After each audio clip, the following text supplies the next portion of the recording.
everybody, and welcome back for episode 5 of Tales of Escuria, presented by Horsham Gamers.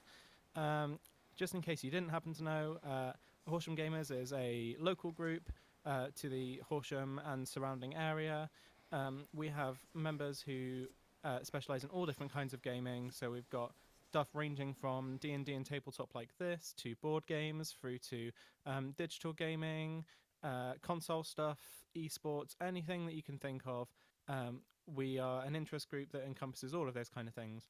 So if you're watching this and you aren't already a member of Horsham Gamers, then and you're in the local area and you want to have a chat, then please search for Horsham Gamers on Facebook and you can join us there. And we also have a Discord channel where you can come and have a chat with all of us, and we'd be really, really happy to meet you. So, with all of that out of the way, I think it's time that we got on with episode 5 of Tales of Escuria. So, the first thing that's going to happen is we start again on the same shot that we left on last week, from the inside of Hawk's tent, which has been, which is illuminated with a small fire, which is burning in the center. We see various different members of the party together. We see Vixen, and we see Gimbal, we see Kada, and we can see Rushing Hooves, all meeting for the first time in this tent together. And then out through the open tent flap, lurking in the shadows, we can see the golden-haired drow, Victor, who is waiting. But inside the tent, you don't know that he's there. So, what would anyone like to do in the tent? Well, obviously, I've just come into the tent from sort of scouting the area out. Well, I've had a look around and it all looks quite nice and clear out there. So, I think what we need to do is just maybe just find out who's doing what, who's who. Obviously, me and Vixen here know each other, but please, who may I speak? Who am I speaking to? Give a little bow. I'd like to bow back at you, show my respect. Kneel down with my hooves. I'm just brushing the floor. I'm pretty chilled out. It calms me that you've bowed. I will nod over the fire at you and take a sip of my tea. I also nod. I don't bow. Don't bow for no bitch. So, Hawk is currently sat kind of cross-legged by the fire when you come back in, and he's kind of watching all of this happen, and he nods in your general direction, gives you kind of like a little side smirk. It's just like, well, it seems that we've got some more customers for you, Gimbal. Yeah. Yes, it does. Obviously, we have to be wary, because as it is, we've always had one suspicious guard overhearing certain things being said. Look at Vixen. Just subtly, just a subtle, not like a big old full-on stare, but just a little subtle look. I roll my eyes. Now obviously, I can help people travel through the land. I know ways that others do not. I know ways out of the city to get people to safety.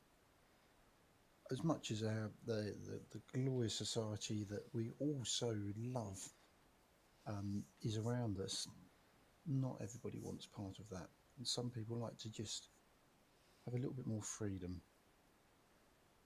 I presume you've all heard of the ascendancy. So just look at each of them to try and get a response. But as I'm doing it, I'm just trying to sort of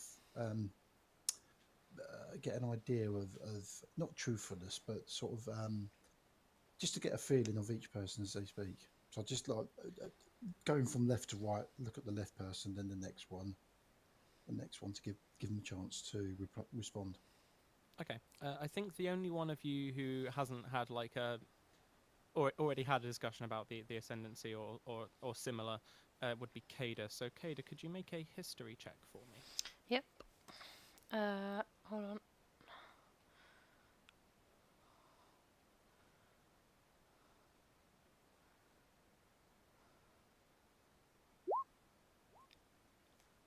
$20. Okay, yeah. You immediately, when you hear the word ascendancy, you are completely and immediately aware um, that not only do you know of the ascendancy, you know that they are essentially a slave uprising that that started down in kind of the southeastern portion of the Escurian Isles and has been spreading for about a decade, gaining a fair amount of traction. You are also aware from previous discussions with Hawk that Hawk is a member of the Ascendancy. I'm streaming. Can you not? Thanks. So yeah, that's what you know of the Ascendancy. Okay. What do you think your opinion would be of the Ascendancy in general?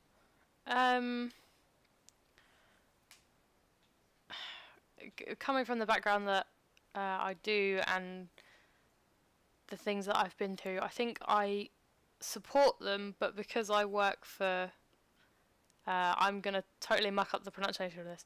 The Marievos. I can't remember how to say it. House Morevo. That's it, Morevo. Because I work for House Morevo, I kind of support them from a distance because they don't like them. Okay. So Would you be trying to kind of like hide your kind of like reaction on your face, try and be kind of like neutral, or would you let that kind of stuff show? No, I'd still want to be neutral. Okay. Let me see for a second. If you could give me a deception check, please. Oh, for God's sake! Seriously, my deception is one of my highest skills. Frick this game. So, in this kind of uncomfortable, like this, a situation which you're still quite wary in, you are trying as hard as you can to keep kind of like your standard like neutral, stony faced, like approach to things, but the fact that he is just so blatantly like in a meeting with people that he seemingly has like never met before, just says like, "Hi, I'm from the Ascendancy," kind of surprises you to the point where like there's at least a moment or so when you're just like, "Oh, okay." It's like that. So yeah, and it's very plain to see from everyone else in the room that that's your response to it. Super. Obviously, before when we got away with Vixen, and then I wandered round, I hadn't really spoken to anybody else much, though, had I? So it was just Hawker just said there was some more people, and it was just Kada, and the oh, I've got a name already. Centaur, sorry. Rushing hooves. Russian Hooves, that's it. They were the only ones in there, but I didn't really speak to them, though, did I? No, you'd Okay. only just kind of got back into the room. Oh, okay, gotcha. Okay. Well, I think this is probably not the best place to speak. So, because this is just like a tent, really, isn't it? The tent at the back of a stall. Yeah, it's pretty much just a tent. Just so I can mention this now, I'm treating the time that you take to have this conversation. We're going to assume that you guys basically get like a short rest while you are having this conversation. So you guys can like you guys can spend hit dice to regain hit points. You can do any stuff any abilities that you can use on a short rest. And also because I know that you mentioned it last time, you will get the opportunity to have a look at some of Hawk's stock during this time and buy things if you'd like to. So this is kind of counting as that. Okay. How do I get my spells back? Is that long rest rather than? I think for arcane tricks is I think that's on a long rest. Okay, cool. Yeah. Yeah. So yeah, you've healed 6 hit points, rushing hooves. Feeling a little bit better. Mhm. Taking the last shards of splintered arrows out of my side. Feeling a bit sorry for myself. Mhm. So, but he's obviously still wounded, though, Russian Hooves, isn't he? A little bit sore, but other than a few bruises and scratches, I'm all right. But we Ooh. can, Russian Hooves, was it? I sort of just sort of. That's one. Appears as if you've maybe got into a bit of trouble before you got to the tent. Is there anything that we need to be wary of? Are people on the lookout for you at all? I mean, most people can't tell most centaurs apart, so to be honest, the likelihood of someone looking for me specifically is quite low. But presumably you're not very common in this sort of area, same as me. So you're going to stand We out. do stand out a little bit, but I mean, the trouble I got into, the people I had trouble with, they've been dealt with now. They won't be coming after me. Permanently?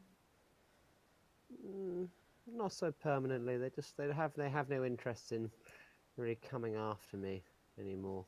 They had enough of my hooves. If you catch my drift. Okay. Obviously, just the concern is if I am here to help people, if we've got people looking for people within the group or chasing us, these are the sort of things I'd need to know. But if you're confident that that's not going to be an issue, well, the situation is this: we need to gather ourselves somewhere. Unfortunately, the previous place that I normally rest up and prepare to travel out of Yeah. the city, that's been compromised. I'm just a bit concerned that they might go back and talk to the owner. Hawk, do you have anywhere that we can at least lay low for a little bit, so we can just at least prepare? Because I can't just walk out of the city with no notice. I do need to prepare. At this when you mention that, Hawk stands up and he walks over to there's a small kind of desk that's laid out next to his bed. He heads over to that and he says, "Give me a second. I need to I need to consult some of my information." And he kind of gets out this kind of fairly hefty book and starts flipping through it. Okay. So yeah, after a few seconds of flipping through it, he reaches a page and he's just like, I think I can get to somewhere that's relatively safe.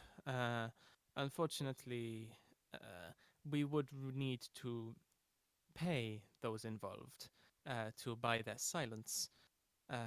This could be potentially fairly expensive, considering the number of people that we will be needing to hide. Alternatively, uh, the second next option would be where we are standing right now. Is not especially safe, but I have some methods to try and keep prying eyes away, and as long as we are confident that we have not been followed, this should be a fairly safe place for people to meet. It's up to you if you want to splash out the cash for a little more safety. Well, I do went- you have either you, Hawk, or Ghibli have any secret method ways in your like people smuggling thing of getting up to the overlook? Because we might have somewhere we can go up there. I, I am more of an I don't know that much within the city itself. I get people out of cities, I get people across the land, but within cities is not my area of expertise and not myself. I personally know that there is definitely a more subtle way that you can get to the Overlook and to the Shogunate Plaza and similar. Uh, I have not taken the path myself, personally, but I know people who have. So, if necessary, I could make some contact, and we should be able to have a guide of sorts. Again, for a small amount of coin, I imagine we should be able to have someone guide us there. The only issue I would find is that certain members of our little group uh, stand out a little more than others, shall Mm. we say. It's fairly simple for some of us to pass for people who are supposed to be there in the Shogunate Plaza, but it is a tight knit community. They know everyone, so it might be difficult. Okay. Unless anybody has any skills in that area, it's not something I can do. Help disguise someone. Just sort of look around to see if anyone's responding. I can disguise someone, but unfortunately, there's wanted posters with my face on. So even if I would disguise someone, then they'd catch me. So maybe it's better we stay here. I don't know. I think the hardest person to really disguise is going to be Horsey Boy over here. Definitely. Could we not pass him off as a sick horse if we cover up his top half and put him on a trailer? Just look at him to see how offended he was by that. Yeah, I did wonder. Can we disguise him as a sick horse and just sort of see if he gets offended by it? Because I'm sort of using this to see how people react to each other as well. Okay. So I guess I think the first thing would be rushing hooves. Are you horrifically offended by all of this that's happening? Sorry, I was massively offended. I was muted, but I was quite offended. I'm no sick horse. Well, obviously, I'm it's no a horse at disguise. all. Centaurs and horses are quite different, I'll have you know. Put your It's foot in a it there, Disguise honey. is a completely It's a different shape. disguise to get out of the city. Okay, let's not start an argument. We just need to work out what we're I doing. suppose if I must get out of the city that way, you can throw a Well, sheet over something. That's not to get out of the city, though. That's to get to a different part of the city so we can discuss this in safety. Once we're out of the city, you're fine. Yeah. Free to frolic Through meadows? wherever you like. Ooh, sounds rather lovely. I'll do anything I can to get there. That's why you're a horsey boy. Well, I don't believe we get many meadows around this area, but I'm sure we Over can on the try other at islands. least. At Hawk, least what let's were you get- saying about this place? You've got certain things that you can put in place to make it a bit more private. I have certain spells which make it so that those who would want to listen in, let's say, would find it much more difficult to do so if they were lurking around the outside. He goes and kind of touches the canvas of the tent, and he's just like, there is more than pretty fabrics here, if you catch my drift. Well, I vote that we just do that because it's our cheapest option right now. We can stay here, but my concern is putting Orc at risk by our presence here. We can stay He kind here. of he looks at you, and then he indicates to literally everything about him, and he's just like, I am always at risk. I The know. city guard are not a particularly forgiving type, and I have been questioned many times. Such is the burden of my people. And he looks over at you, Kado, with kind of like a look, just like, you know what I'm talking about. I'm gonna talk in our common tongue and be like, bitches be cray. He responds back in like a very knowing sort of like, yes indeed they do be cray. And then he says, truth be told, I think, given recent events, it might be best that I leave Sakani. So, I would probably be coming with you on this journey. So, I might as well throw in my entire lot with this whole plan, in for a penny, in for a pound. It'd be my pleasure after the many times you've helped me in the past. The least I could do is help you get out of the city, and at such a reasonable discount as well. Of course, brother, of course. Bow, but with a big smile on my face. Mhm. Well, it looks like we are staying here for a time then. I suggest we make ourselves comfortable. If there's anybody that needs to say anything or make it clear about themselves, I suggest now is the time. With regards to if there's any history that might come and kick us up the backside, so to speak. I'm sure everyone's okay. Well, I do have something in that we're probably going to have another 3 people join our party of trying to escape. This is not all of us. 3 more. Yeah. Okay, this is getting quite an interesting little group then. Mhm. I suggest we just storm the front gates and laugh. This is going to be so we're talking 7 of us then, all told. Okay. Well, at least it gives me a bit more time, bit more information on plan. When are these other 3 getting here? Well, that's what we need to work out. They're in the Shogunate Plaza, so we need to get up to them. Oh, actually, there might be 4. Is Laura still up there? It is. Uh, yes, So however, there's- you don't know that because you weren't there, and also you are not aware of the fact that Raukini is not going to be coming with you. So the number is still the same. There's just you've Okay. swapped out one person. So, as far as I'm aware, Ellen and I've forgotten her name. My boss will be joining us. Selwyn. That's it. Selwyn.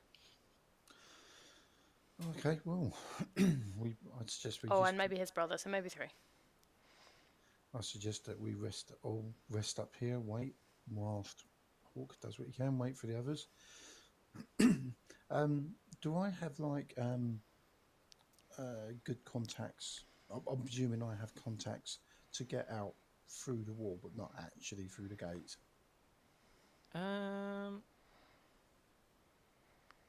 I'd assume you do. I'm just trying to decide on a role for this. Also, sorry, I need to just make myself clear. We need to go and get them from the Shogunate Plaza. They're not coming here. Oh, okay. They're like the top 3 people, 2 people, 3 people in House Maeva, so they're not going to come down to the Adamante Bazaar. Okay, well that makes things a lot more interesting. Interesting is the word. Yeah. If it Yeah. helps, I am an acolyte of the Order of the Four Ways. Perhaps some of the monks there would be able to help us. Any help that we can get is going to be appreciated. Can they be trusted? I don't know what that is. Ah, the Order of the Four Ways. It's the monastery in town. You must have heard it. It's run by Master Skyjaw. The Monastery of the Four Ways is not in Sakani. Ah, okay.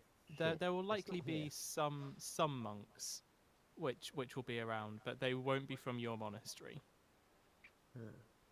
If they're from the same order, I'm sure they will trust me. But how would And they? They will give us help and sanctuary for the night. Perhaps a safe place to stay and lie low. Sounds like a bit of a stretch. Yeah. I mean, we haven't spoken in some time, so. I You think may as well disguising you was still the best idea. If we can get up to the Shogunate Plaza, we'll be able to stay at the Marieva house. But it's getting up there. Getting all of us up there.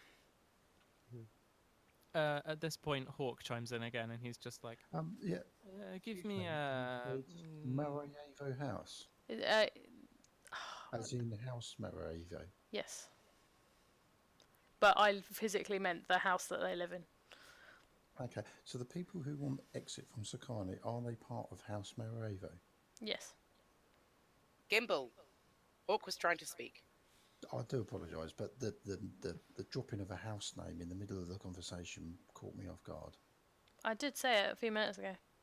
Ah, my apologies. Sorry, Hawk. It is Gesture. okay. There is much that we need to discuss, and time is of the essence. So I understand. Uh, if you can give me a few minutes, I will need to step outside briefly, and I can potentially find us someone who can help us in getting to the Shogunate Plaza in a more stealthy way. I'm unsure if we can necessarily use that same route back again. I would need to ascertain some more details from them as to exactly what the situation is. Would we But need to come back again? Gimbal, where can you get us out from? I've got 2 or 3 locations on the edge of the city. Are any of them up the north side? Mr. GM, are any of them in the north side? I I'm mean, still trying to figure out what the roll would be. Like, there isn't like an equivalent of like a luck roll. Just hang on. Just roll me a d20. okay, yep.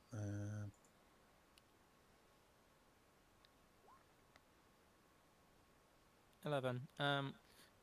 Okay, so yeah, there is a way that you can get out.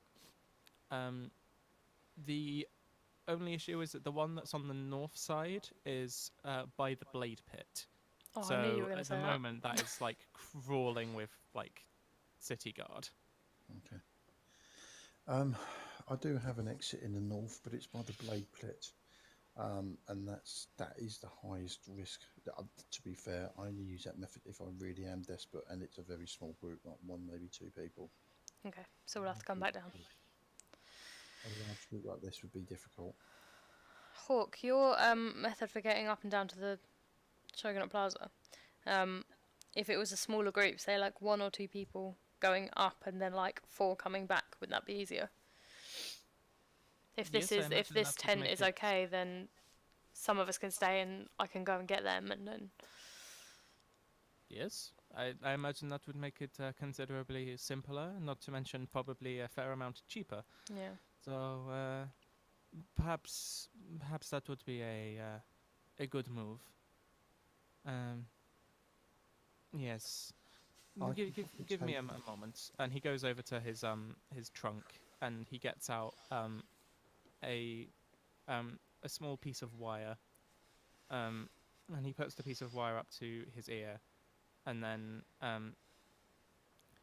when he after a little while and a couple of incantations in the air, he just says, "Sadie, my dear, it is good to contact you again. It is your old friend Hawk, as I'm sure you can tell. I potentially have something that I wish to discuss with you. Please reply to this message if you'd be so kind." And then he kind of waits there for a second, and you can't hear anything, but you just see like. You know when someone's on the phone and someone starts shouting down on the phone at them, they kind of like lean away from it. He's doing that to this piece of wire, and he's just kind of like, "Oh, oh, okay. I am very sorry about that. That was not my intention last time. I will of course pay you back for all the damages. But this is no business." I feel like So this is getting more expensive. After a while he says, he puts the piece of wire down. And he's just like, "I have arranged a meeting. I will have to pay back some of my some debts, shall we say, but that is entirely on me. But I can arrange a meeting in around about an hour's time in this tent to discuss how we can get to the Shogunate Plaza." Well, I'm sure House Maravo will be able to refund you some of the expenses and have them get them out of the city. The moment you mention him being refunded money, like you see like his eyes light up and he's just like, "Oh yeah." Just Yes. like, mm-hmm. That sounds like a very fair decision there. Yes, that's good. That's good. As well. But yeah. So in the meantime, you guys have this is kind of like the period of time with the long rest when you are waiting for this person to arrive.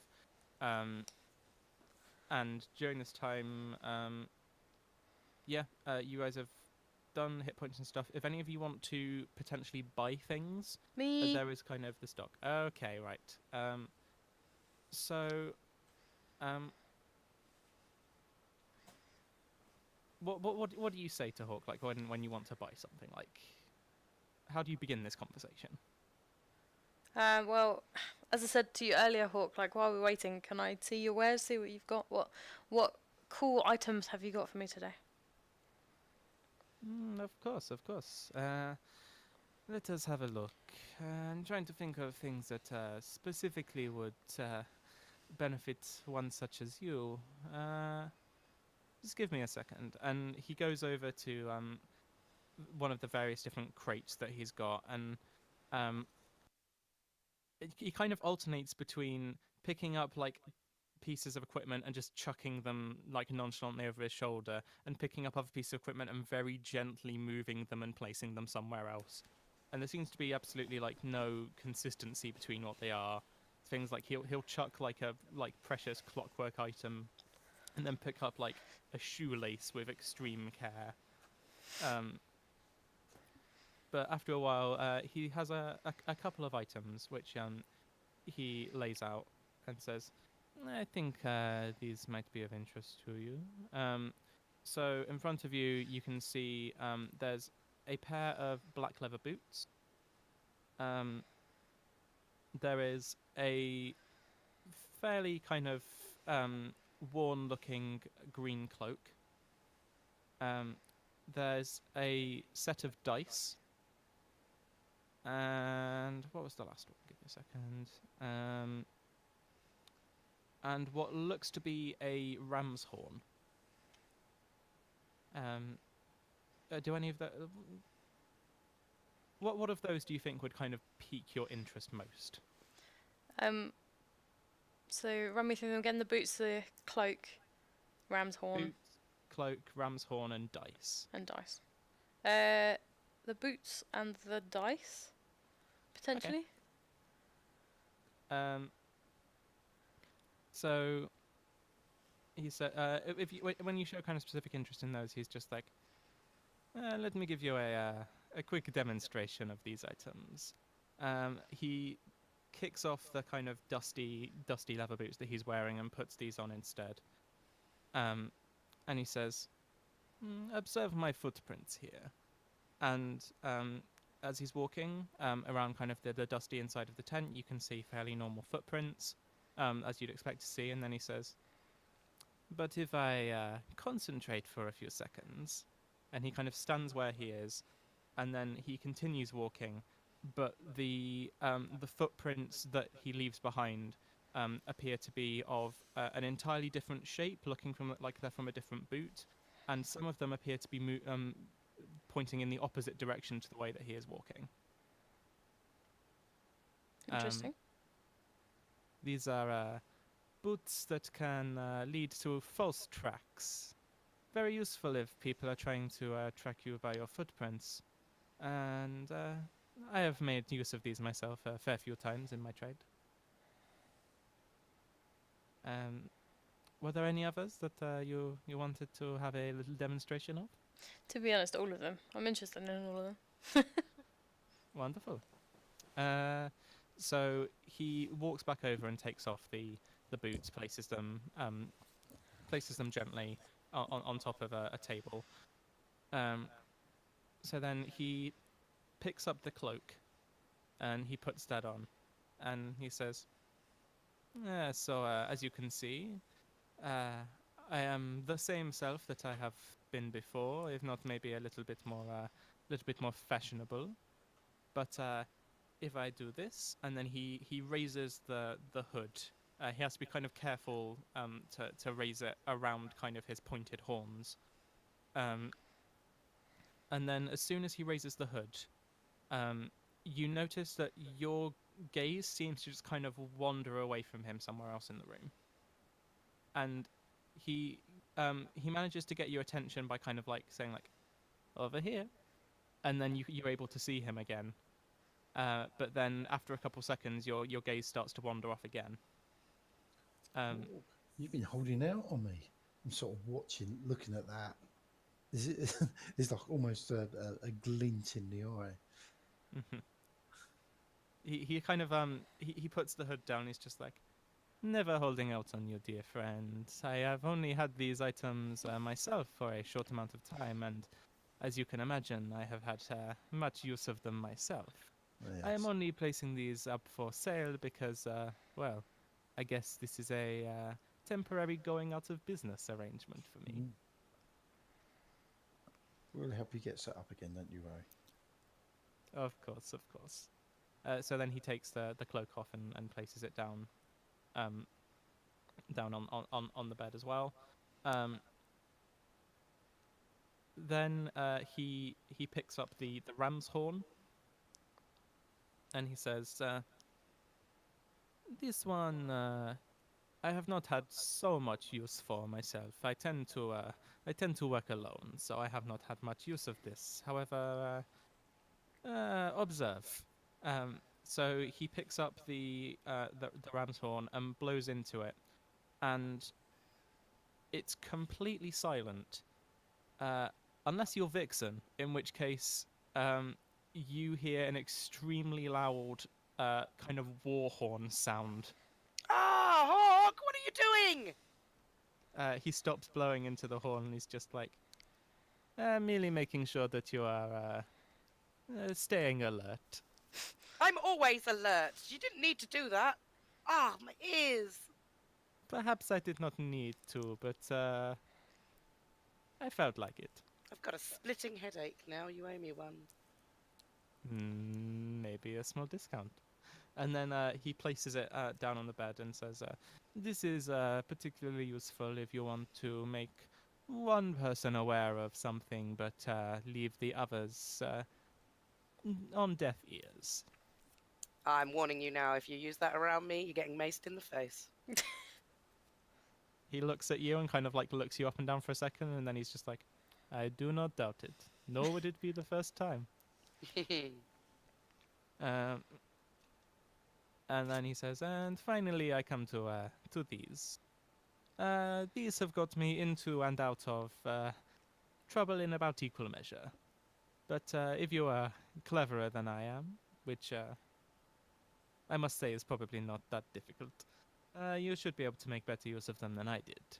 And he picks up the dice and he rolls them in front of you. And which of you are kind of paying specific attention to these items at this point? Are all of you kind of watching?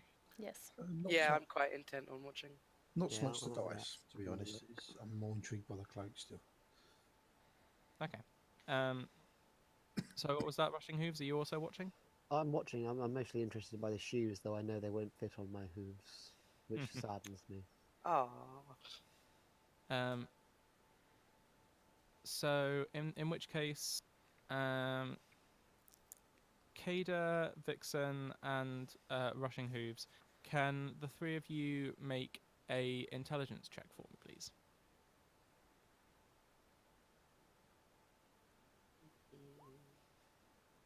oh no. Oh dear. Oh, sorry, wrong one. Oh, same. Yeah. Okay. So, from your perspectives, Kada and Rushing Hooves, you see him pick up these dice and then roll them, and they roll like completely normal dice. He's got a fairly decent high roll, a couple fours and a 5. However, you notice, Vixen, that just before these dice kind of come to a stop rolling, the numbers on the outside of them seem to shift. Trickery. What was that, Hawk? Trickery is my middle name. I'm Well, just look at her one and of be like, "What are you talking about?" Ah, you didn't see that on the dice? You didn't see the numbers move? What? The numbers moved. The numbers moved. Perhaps I think it would be best if the lady gave them a try to see exactly how they work. So he hands you the dice, Vixen, and then he just says, "Merely think of the numbers that you would wish to appear and give it a try." So I need you to make another intelligence check for me. Which one do I click on? Is it the one down the left-hand side or in the saving throws? On the left-hand side. If it's a saving throw, I'll ask for a saving throw. Okay. Yeah, that was my bad.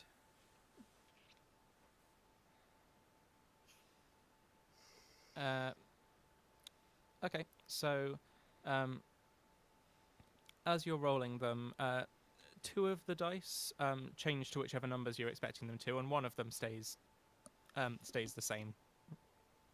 But Oh, that's interesting. you get the sense that it's the kind of thing that when you get some more practice with, that you will be able to do more reliably. So Hawk scoops up those dice and places them down on the bed. Did I see it this time? Give me an intelligence check for yourself. I rolled 18. Oh, an 18. Yeah, you definitely saw it that Okay, time then. And we'll count the extra one that Rushing Hooves rolled earlier as his second one. Still don't notice. I'm not a very observant horse. I'm more interested in the hooves. I'm kind of just knocking with my paws, wishing that they were feet.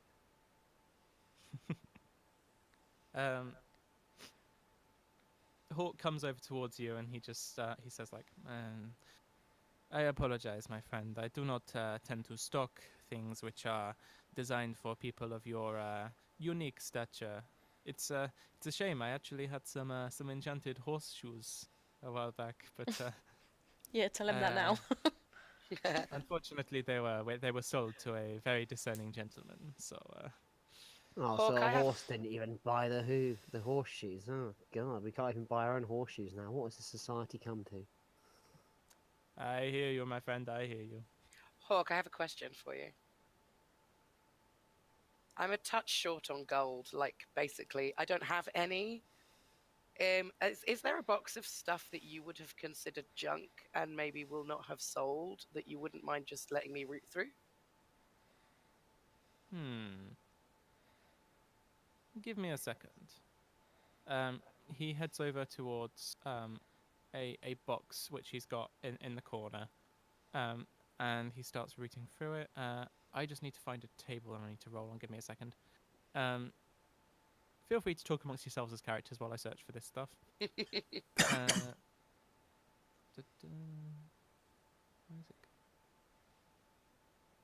I'm going to pour myself a drink while you're looking. Yeah, I'll get some more tea from the pot.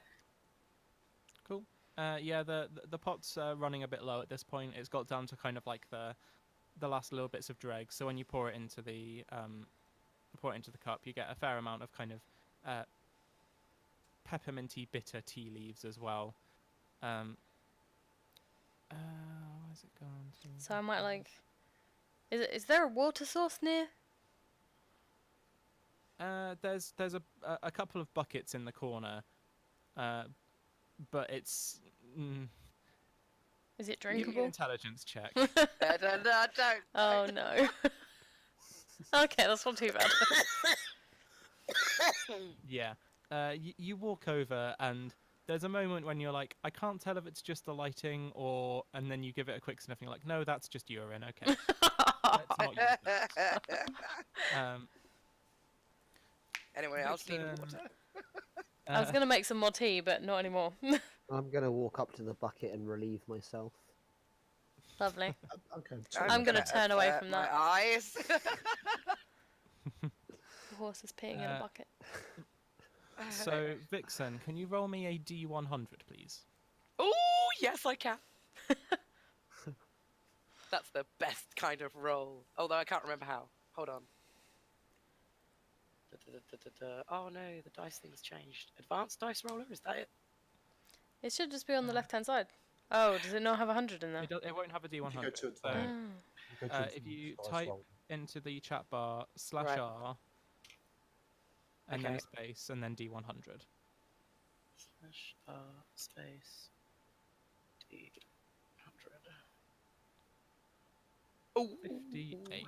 Let's see what that is. Okay. Table of Oh, this random is junk. great. Oh dear. So you're searching through this box, and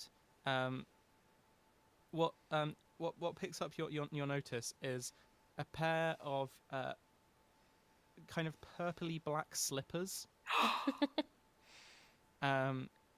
So, do you want to try them on? I'm gonna do identify first. Identify. Okay. Yeah, bear with. Okay. Okay. Yeah, these slippers are magical, and you know that they have some kind of the enchantment around them is something to do with sound and how they emit sound, but you can't tell exactly what the enchantment does. What, really, with identify as well? It's specifically obfuscated in the item description. Okay. Do you want to try them on? Yeah, go on. Okay. So the literal description of this is when you take a step, your footsteps sound ominous and spooky. Oh my god. Love them. I You got me have- some haunted purple slippers. Oh, I'm good. Thanks, Sweet. I'm gel. Yep. Are they Um, fluffy too? Can they be fluffy? Yep, they're fluffy. You have a pair of fluffy occult slippers. Oh, hell yes. At this point, Hawk also says to the rest of you, feel free to take a look if you'd like. I have various different items in here. Yes, please. Most of them I don't even know what they do.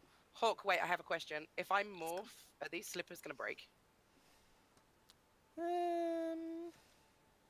Define morph. Well, Yeah, but watching intently and listen to this. This is a new revelation. we haven't really had time to discuss me or my history. Hello, I'm Vixen. We'll go over this again at some point, I'm sure. I'm a long tooth. If any of you don't know what that means, just ask questions now. What's a long tooth? I have the ability to shapeshift into something not quite human, not quite not. I'm kind of a fox, if you will. I lift my cloak and show them my tail, which I can't unmorph, but it's hidden by my cloak generally. So here's my tail. So you turn Oh, into it's an a nice actual tail. fox. Not quite. It's more. Like It's combination. yeah, ability, claws, teeth. You know, But kind of human form, but furry. senses. Or like, Senses are much more attuned, but Yeah. fairy. Yeah, it would have been very handy when we were being, well, when we were trying to make sure we weren't being followed by Victor. I use it when I feel I need to. Yeah. But to be It's- fair, I'd never told you that's what I was doing anyway. So To be honest, it's not something I can really do. Just if I'm very angry or agitated, I might end up doing it. But it's not generally something I try to do too much. I don't want to draw that much attention to myself. yeah, very true. So back to my question, Hawk. Am I going to break these slippers? Let's just say it's probably best that you don't wear them if you are planning on going beast mode. Okay, I must remember to take them off then. Thanks. Of course, of course. I'm still wearing them now, playing with my feet. So, if any of the Vixen other being players through the want to have a look in the trash bin, yeah, I'd like to. roll a d100, and I'll tell you what you get. Sorry, what was that? 75. Someone said Vixen. 75. I didn't hear anyone say Dixon. No, I thought someone said Vixen. Just as you started Vixen! Okay. Kada, you get a dagger. Okay. Just to kind of like skip ahead, so that like we're going to assume that he can identify most of them for you. To tell you exactly what they do, just to kind of like make it quicker. Yep. This dagger functions perfectly normally, but has a strong and unremovable smell of oranges. Okay, that's fine. I like oranges. Cool. I'll have a look. Yeah, why not? So you're gonna have a look. Okay. 34. What do you get with 34? So you get a kind of cavalier hat, which has a feather coming out of it, and the brim appears to be to have an unmelting frost with several small icicles hanging down from it. This is very strange. Walk, show it to him. Quite Yes, I traded that for something at some point. I'm pretty sure the thing that I gave him was completely worthless. I thought that it might be interesting for research purposes, that maybe I could make some kind of frost enchantment, but never got anywhere with it. interesting. Try it on, just sort of see if it fits. And put it at a jaunty. It has to be put on at a jaunty angle though. When you put it on, it all fits perfectly fine. It's very cold putting it on. It kind of makes it a bit useless to be wearing a hat if the hat makes your head colder. But yeah, it fits and looks somewhat fashionable. Different. So what use is this? Oops, sorry, ignore that. So Hawk, what does it actually do though, apart from make my head cold? That's about it really. I did tell you these are junk. They are. What My magic stats has purple my flippers dagger are got? great. I'm trying to put it in my thing, but I don't know what stats it has. Just a normal dagger's stat. So if you go to the compendium and drag in a dagger, Oh, can I do that? Yeah. I already have 2 in there. Can I like copy them or? it'd be easier just to drag it from the Okay. compendium. And then you can change the name of it to just like dagger bracket oranges, as I guess you've already decided. Yep. I can't remember where the compendium is. I can't remember how to use this. Oh my god. Oh, I think I found it. Yeah. Okay, and rushing hooves. Did you want to have a Richard look at Hughes is anything? going to have a little hoof around in the box. Have a hoof around. Okay. Hoof around. 74. Let's see what you get for 74. Oh. Oh, this is cool. So you find a ring, Oh god, sorry. and the ring appears to have kind of a kind of cloudy pattern on it, kind of blues and purples and greens. I immediately put it on. Okay. What is Nothing it? happens. Sorry, I missed what it is. It's a ring with kind of Oh. cloudy cosmic patterns on it. Cool. Nothing seems to happen when you put it Oh. on. This ring looks kind of cool. I'm gonna keep this to myself. I thought you said this stuff was junk. I mean, one man's junk is another man's treasure, I guess. That's not the saying. Anyway, keep it. I would only be throwing this out anyway. Thank you. Of course, of course.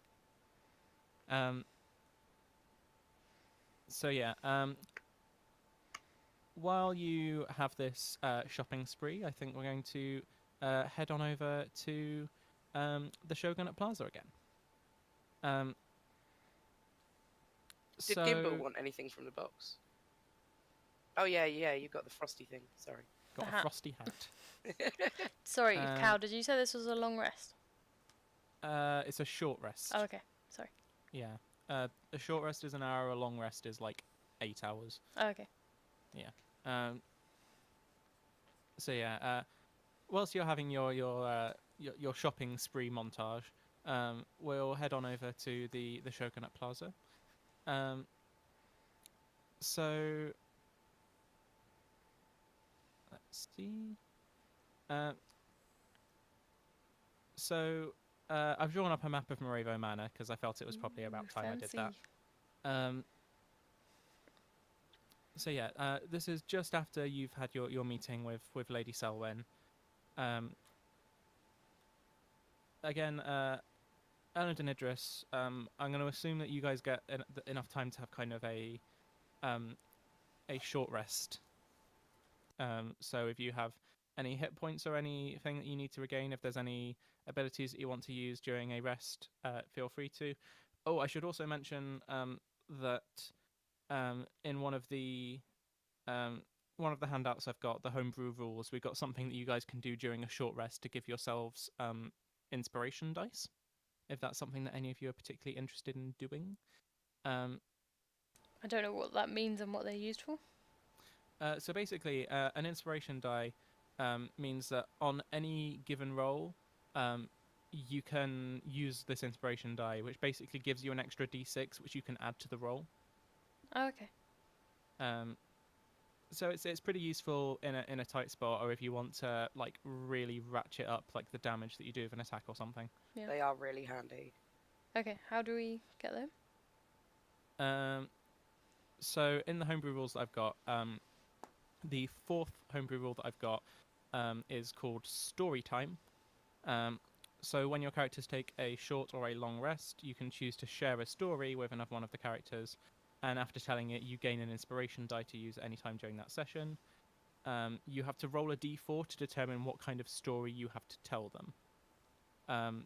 This story can be about you, it can be not about you, it can be true, it can be false, just as long as it's a story that you tell and share with the others in the party.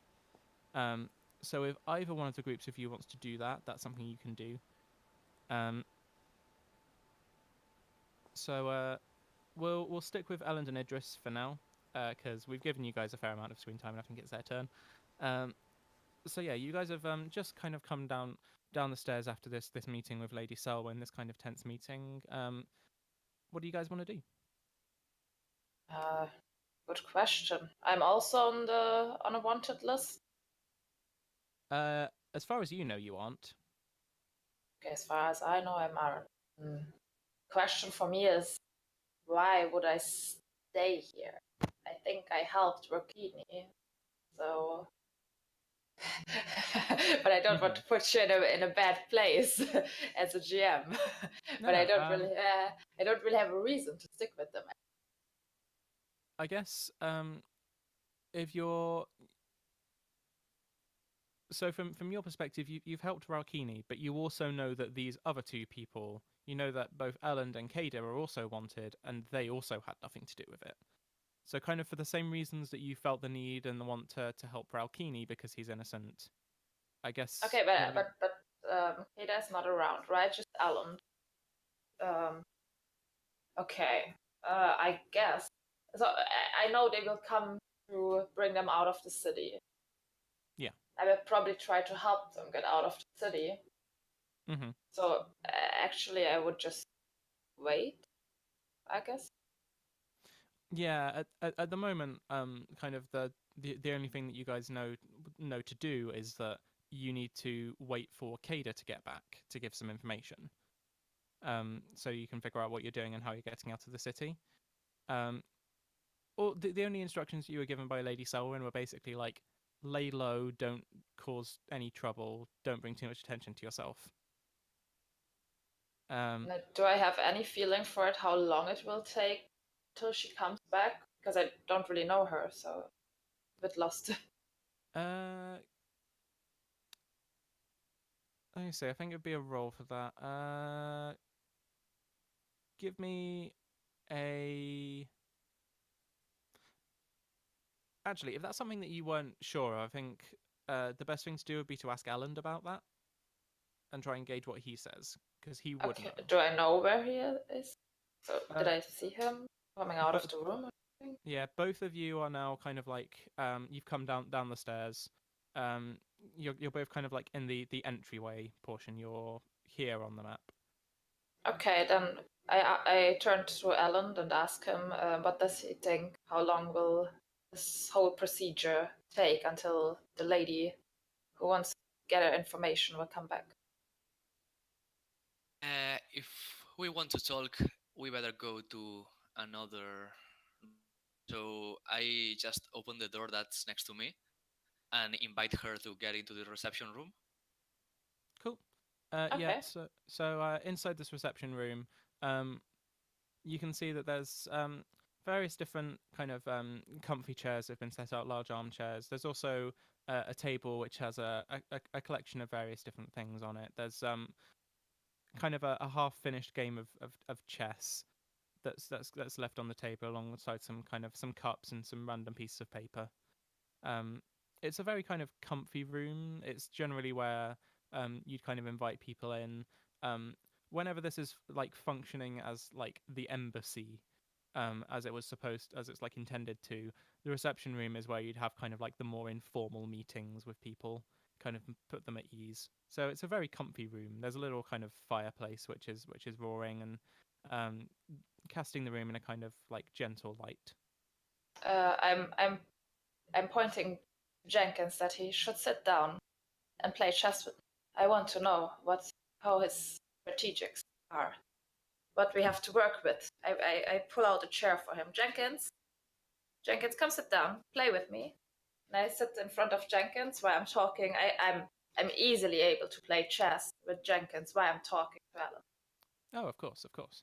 Um, I'm just gonna give him a quick intelligence check to see how well he deals with playing chess against you. Ooh. So he sits down and he immediately like he do you like reset the chess game so you're starting from scratch, Yes. or do you kind okay? Yes. So when you reset the chess game, he immediately, the very first thing he does is he does like an illegal move, and you have to tell him no, you can't do that. Okay, but I say it in a nice way, Okay. like in a really patient way. Jenkins, no, that doesn't work. You have to. There are certain rules, and I try to explain him or ask him what he knows about the game. He kind of like he looks at the various different pieces and he points at one and he's like, that's the king, and you got to protect the king, and that's the horse one that moves weird, and that's about it. That's what I know. Mm. Okay.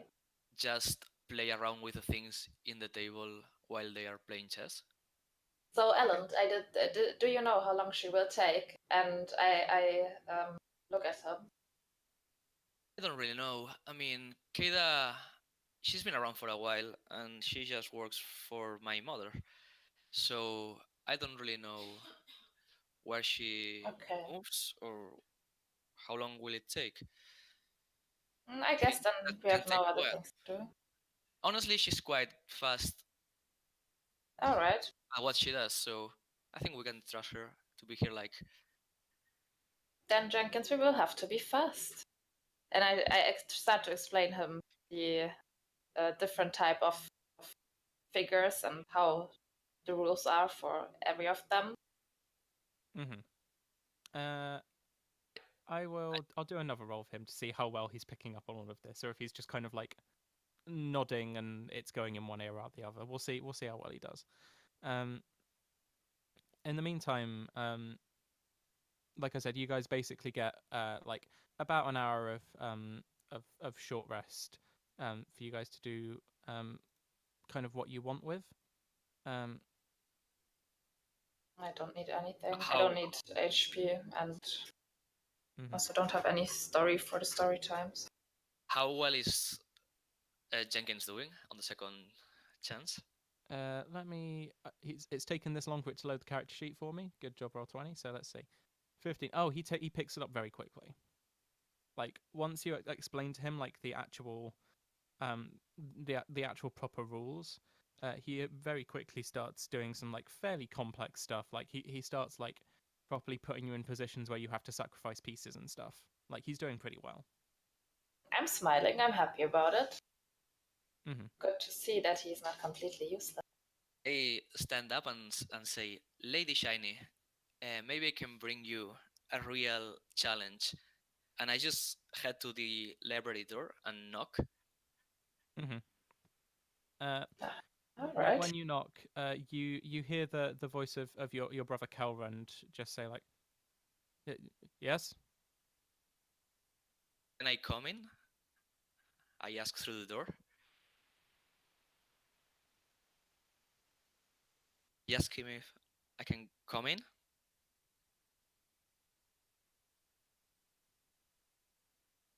He's answering, but obviously like he seems distracted.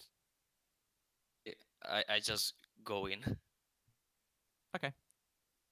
So yeah, when you go in, he seems to be just kind of pacing back and forth in in the library. Um, he's got like a couple different books that are kind of like uh, in his arms, um, and there's one which is laid out on one of the tables that's kind of open, and he seems to be kind of pacing back and forth in front of the bookshelves, hurriedly like picking up books and leafing through and then putting them back. Okay, I go to the table and can I take a look at what's the book with the open book? Sure. Let me see. What check would it be? Give me a wisdom check.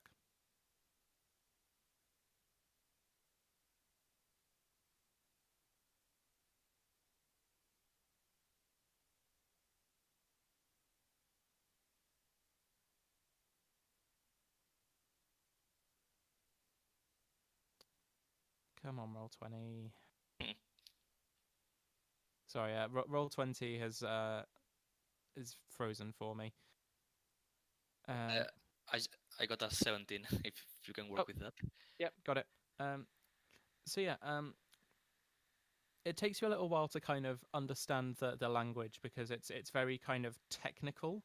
Um, but you get the general gist from looking at the pages that uh, this book is specifically to do with kind of like various different legal agreements and contracts that are between House Morevo and House Varin. It seems to be kind of a record of various different things to do with like the deed to this house. Um, but yeah, he's been that you can see there's like little scribblings that have been made in the margins, like things have been circled and stuff like that.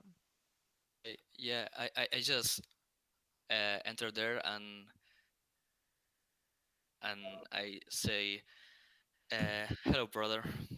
Uh, please accept my apologies for my behavior."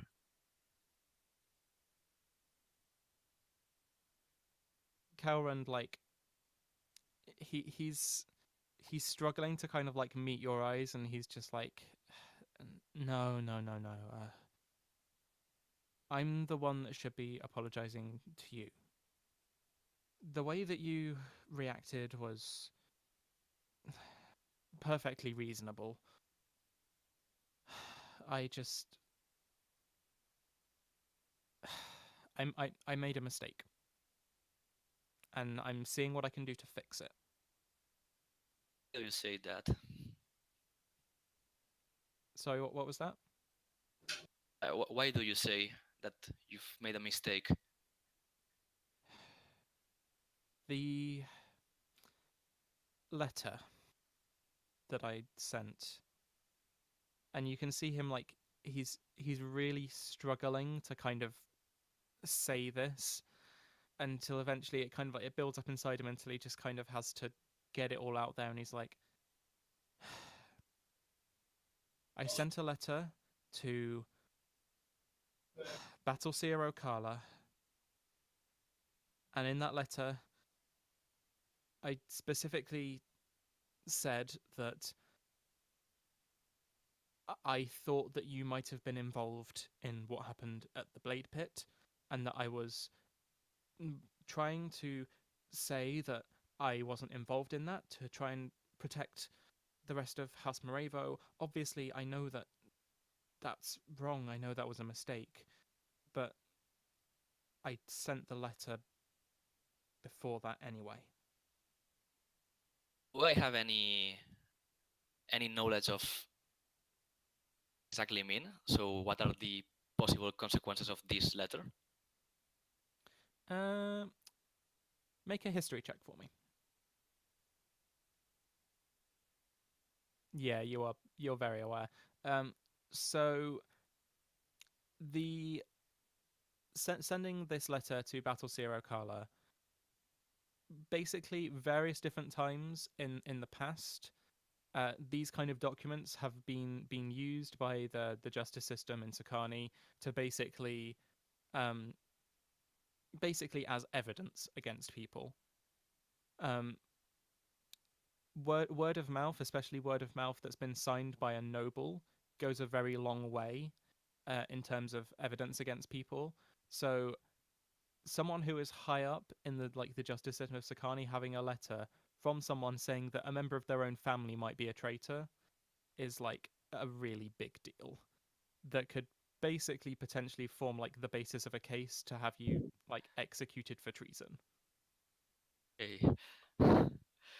Okay, I just look worried, but rapidly change my expression. I say, by the way, me, I just feel like we are a family again since father died. He look again like he looks up at there's a portrait of your father that's hanging in the library, um and he looks up at that and he's just like, I know, I know. Like, father always wanted us to work together, to be, this team, the two of us. You and me, we were gonna take on the whole rest of the world together. Make it big in House Morevo. Maybe even get a chance to change things. But I just got so wrapped up in all this political stuff, my whole political career, and it's it's so difficult to make it back home when you've been stuck in this god awful backwater of a country for so long. And then when all this happened, I panicked. I thought this was the end, that if you got caught and executed for treason, even if you're not guilty, then we would also probably be thought to be guilty. So I had to do something. And I thought if I sent this letter, if I showed that I wasn't part of it, that I was trying to help, that maybe I would, I don't know, maybe it would clear my name.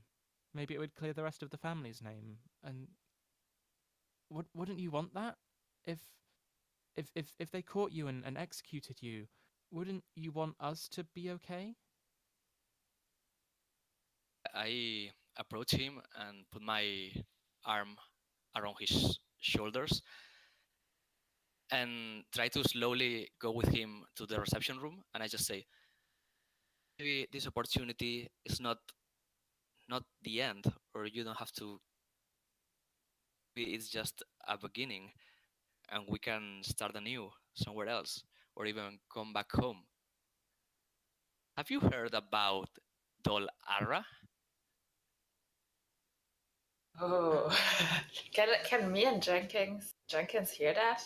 Are we able to Yeah, hear they're that? walking back into the The room whole where you conversation? are. Would you be specifically trying to like listen out for this conversation up until this point? Since I know his brother did something, I would try to listen, please, while I'm Okay, playing with Jenkins. give me a stealth check. Mm, I'm not a stealthy one, but let's do. Oh, gosh.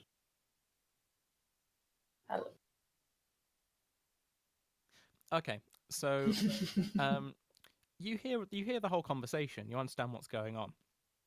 But basically what happens is when Ellen brings Kelrund back into the room and like opens the door, you're like leaning up against the door trying to listen to it, and the door just bumps into you. Oh, but I It's didn't want very to leave my seat. I wanted to play with Jenk. Okay, in You which know, case I'd give you the choice of either you leave your seat and you heard the whole conversation, or you stayed in your seat and you no, didn't no, hear then it. then I would stay in my seat. I'm playing with Jenk. Okay, so yeah, But you I could heard hear the like, last. Yeah. yeah, you Okay. heard the bit when he's just like, "Have you heard of Dollara?" Okay. At that point, I look at Jenkins. I see Jenkins. I assume that I'm playing the right side of the chessboard, Oh, of course. of course. And at this point, I look at Jenkins. See, Jenkins, that's our job. We have to bring a little bit light into this world. And I touch the Black King of his and use my cantrip light, so it starts to glow. Okay, cool. So yeah, he's like staring down at this, and he kind of like he picks up the king and starts kind of like looking at it in his finger, and he's just like, "That's so cool. I want to do that. I want to do that. Can you teach me to do that? Does I will teach you can everything. Dol Ara teach me to do that?" On, on the meanwhile, I just tell my brother, let me show you something really interesting. And I open the door, the Okay. reception room, and I let me introduce you to Sai Idris. And I really salute her like in the old-fashioned way with the fist to the forehead. Oh, okay. Now I don't hate him anymore. I hate his mother though. Oh, I'm really happy about this. I get up out of my seat and I walk up and stand in front of him and give him my hand. His brother, I say, "Nice to meet you. I'm Idris Hayline, and I'm really happy to see you. And I'm also really happy to see that you guys found a way to each other after the fight you had earlier." So like he's doing kind of like the very diplomatic thing of he's like he's bent the knees slightly, and he's kind of like he takes your hand into his to give it kind of like a diplomatic kiss, and then Good. he's like he's smiling at you while you're talking, and then when you get to like, "I'm glad you made up after that fight that you had earlier," he like he frowns for a second, just like, "Okay, weird that you'd bring that up, but cool." We have to find ways to apologize, and I think that's a really good way. You're doing good. I'm happy to see that. uh, And I'm pretty sure Thank Dol Ara you. will help you find the right way and don't make mistakes again. A little bit dark I don't mean undertone. I don't mean to be rude, but who slash what slash where is Dol Ara? Oh, you want me to show you where he is? Okay, no problem. Let me check. Can I do to impress him? Dol Ara is the greatest god in this world. He shows light. He stands for beauty. He stands for the good in this world. And what do I do? What do I do? I put my hand on his shoulder and I cast heroism. Let's try it again. That won't work. I can. So Let's you say, put a can you hand. feel him? Can you Uh, feel him? That's the power of Dolara. he just kind of like reaches up and picks up your hand and just kind of like takes it off his shoulder, and he's just like, um, "Thank you for sharing that with me. Um, I think that it's very noble of you to be so forthright with your beliefs. Um, I'd just recommend that outside these walls, you might not want to be so loud about it. I Oh, I don't myself have am any a hide. very I'm an open-minded kind of person. You understand? I like to meet all sorts of people. Those out there, and he kind of like points in the general direction of the Shogunate Plaza, and he's just like, "Not so much." I don't really fear that. They will learn to believe, or at least to accept. Then I Um, smile, really sweet. My sweetest smile with a dark undertone. okay. Give me a charisma check. Sec.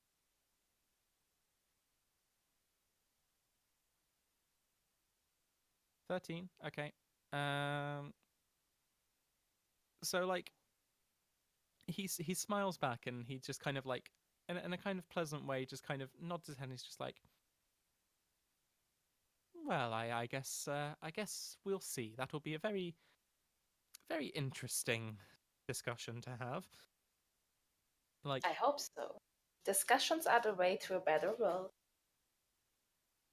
on that Well, we can quite agree. well, Sir Shiny, I You don't. can call me I, Idris. I'm sure that an amazing god, but I don't know if you know about Lolth and what's going on in the Underdark. So for us, the Drows, it's not really a reliable thing, believing in other powers rather than in our Oh, I spider thought you're a queen. creative person. I thought you don't really. I thought you're a creative person. I thought you can find new ways. Why do you stick with this conservative views? Well, uh, I'm sure that you think that that queen is a awful witch, and I Oh, thought I I think just think she could find another way to handle people. maybe, but she lives off the fights between the families. So devote Yeah, our future to her. I don't know. I don't. I generally don't like people who are just living fights, but I guess I can live with it. I mean, I don't like her either, but that's the way things are. And I take a look at my brother. Yeah, yeah. I think there's nothing to help her anymore, but we can sure figure out a way to help other people in this world. Okay. Like through this whole conversation, um, Kelrund is just like intently staring down at the chess set and just like he's doing that thing where it's just like, oh, that's a very interesting chess set. I don't want to take part in this conversation at all. Look at that corner of the room. That's a nice corner of the room. Hmm. Like Okay, so he wants to play chess. Hmm. Maybe maybe he could play with Jenkins. He could teach him something. I think that would be actually cool. I'm not a strategic person, but he could teach him something. Are you good with this game, Calvin? he looks up at you and he's just like, well, I used to play a bit. I played with father back in well. Would you I mind used to playing play. with Jenkins? Would you mind teaching him a bit? I'm not, I'm not the best teacher. I'm not the best chess player, but I feel like you could teach him something. Jenkins. He looks over at Jenkins as if he's kind of like noticing that he is there for the first time. And he's just kind of like, um, yes, why are you not on patrol? He is my companion. You're. Oh, it's a long story. He just kind of. He looks back and forth between the two of you a little bit suspiciously. He's just like, okay, okay, sure. Um, let's see how well he does. 14, okay, and Jenkins, Come on, Jack. Come on. when it loads the It does sometimes. A bit laggy. yeah. Roll 20 isn't being nice to me today. I've got a lot of stuff loaded, so it's finding it a bit difficult. If you want, I can do the rolls for Jenkins. Actually. It's just loaded for me, but yeah, if you keep Jenkins open, you can do the rolls for Jenkins from Yeah. now on. So yeah, I'll do the intelligence check for Jenkins. 10. So yeah, Kelrund immediately kind of like looks at the board as it was, and you can see him kind of like contemplate for a few seconds before moving moving one of the knights out and neatly taking out Jenkins's queen. And Jenkins is just like, I walk of up to course. Jenkins and I tell him, Jenkins, you know what you learn from the game? You should know your strength. That's the first lesson you have to learn. Know your strengths and learn from people that are stronger than you. He's kind of like he's looking up at you, and he's just like, Okay, yeah. Should I be writing this down? As you wish. I told you, if you know your strengths, if you think you will remember it, then I will leave it to you. You have to make your own decisions. You have to learn to stay on your own legs. As soon as you say like you need to make your own decisions, he looks like immediately panicked, and he's just like, I've never So- made my own decisions before. I What put do my I hand do? on his shoulder. Jenkins slowly. I'm here with you, okay? I won't leave you alone for the next couple of years. You will learn a lot. You will learn a lot in this time. So don't Okay. panic. Just take it Couple easy. of years. I Good hope he luck. won't die. I hope he Good won't luck, die. Jenkins. You can If see you him kind of like giving like some kind of deep breaths and kind of nodding to himself, just like, okay, yeah. I'm gonna write it down. I'm really yeah. I want to teach him. He has to become a great paladin as I am. So that will take some years. I'm laughing really hard and hitting his Jenkins back like, good luck, my friend. If you can stand this woman for 2 years, real paladin. He Oh, looks at yeah. you and he's like, he's not sure if he's supposed like he's offended on behalf of Idris, but at the same time, like he's so used to the conditioning that he's had while working for you, it's just like if one of the people who owns you says something funny, you're supposed to laugh. So it's just kind of like, ah. And he's looking at you. We're just like, I'm sorry. I look at Alan and I say, don't bring him in this hard situations. He is young. He has to learn to deal with stuff like this, but try not to bring him into awkward situations. Jenkins, you don't have to fear me. It's okay.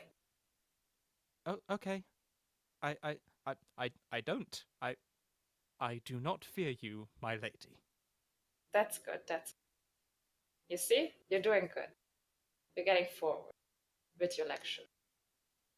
Yeah, he's picked up a piece of paper and he started writing things down. And the first thing that he's written down is, learn from those who are stronger than you. And the second thing he's written down in capital letters is, don't be afraid of Idris. Good, really good. He's learning. Yeah, he's cute. I like him. I keep him. So, Alan and Idris, can you both give me a perception check, please?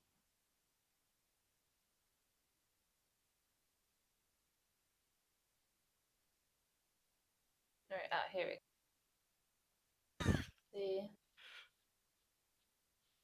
Not my strength. Okay.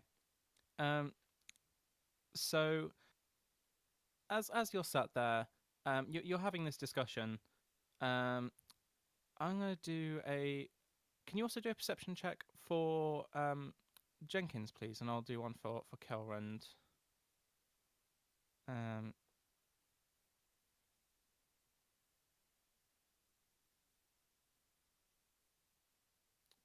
Oh, come on, roll 20.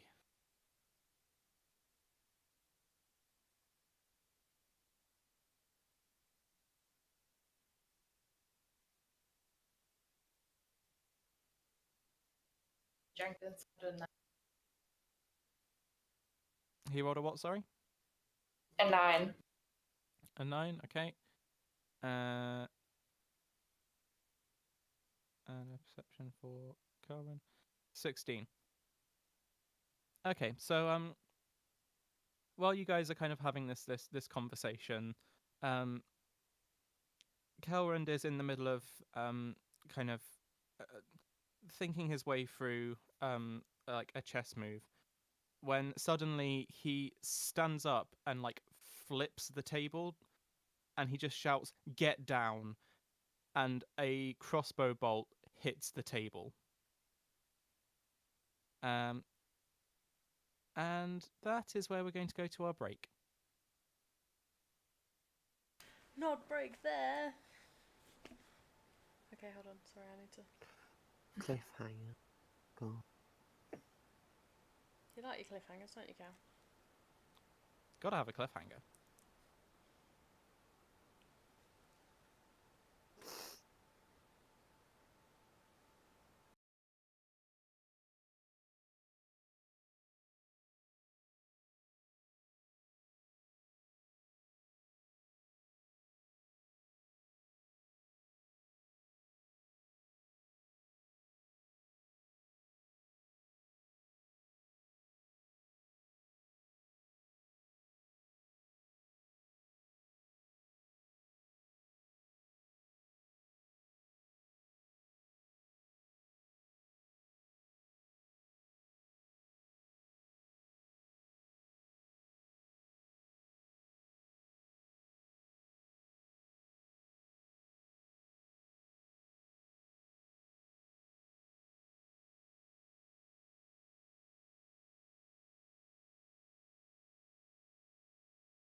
Hello, everybody, and welcome back for part 2 of tonight's episode of Tales of Escuria.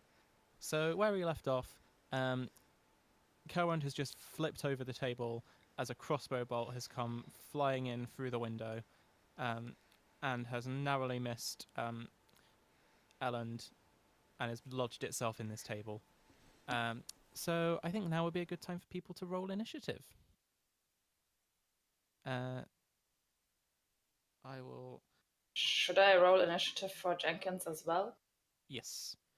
So for this fight, you guys, you will have control over Jenkins as well. All right. Oh, Jenkins. Nice. Jenkins is the 20. Okay, Poor Jenkins. 20. Okay. It just was a 4, yeah? Yes, I'm not pretty fast. Okay.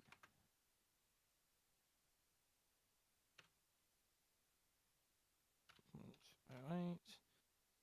Okay, now let's roll these guys' initiative. So that. Where's the initiative on this? There it is.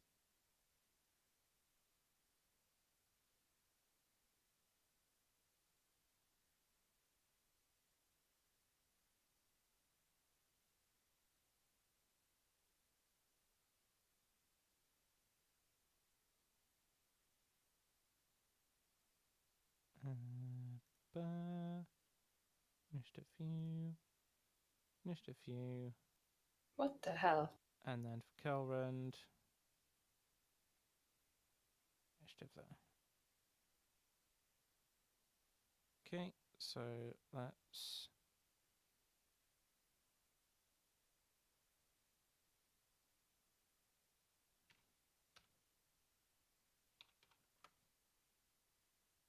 Okay, so its turn order is going to start with this guy over here on the left. So he's going to use his action to break in the window, and then he's going to move 30 feet. So 1, 2, 3, 4, 5, 6. Okay, he's through to there. So at the same time that this crossbow bolt comes through, you hear the sound of a shattering window in the library, and the sound of someone scrambling in across the marble floors. Okay, and that's going to be his turn. So the first one of all of you to react is going to be Jenkins. What is Jenkins going to do? Say in Jenkins' character, he probably will be confused as hell.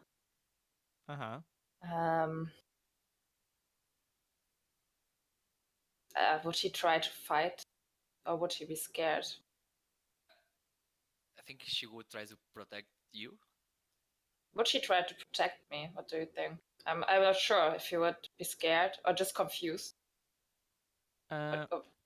Like he's been trained as a guard. Like he knows like that his duty would be to protect. Okay, then he would probably go for it. So where is he? Can I put down any markers for him, or do you have to do that? Jenkins is here. Oh, yeah, now I'm seeing him. All right. He would attack. Can he see the guy in the library? Yes. Currently the door is closed, but you know that there is someone in there. You've heard that there's someone there. He opens up the door. Okay. Can I move him? Oh yes, you should be able to. Yeah.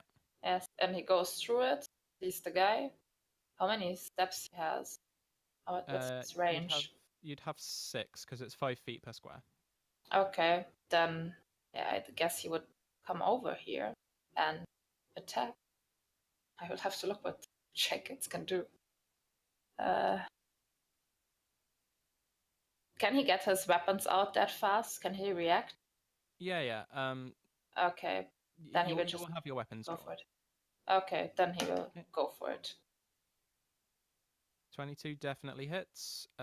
So roll the damage by clicking on Scimitar and see what he does. No, as in the chat box. Oh, Yeah. okay. And that'll Like roll the this. damage.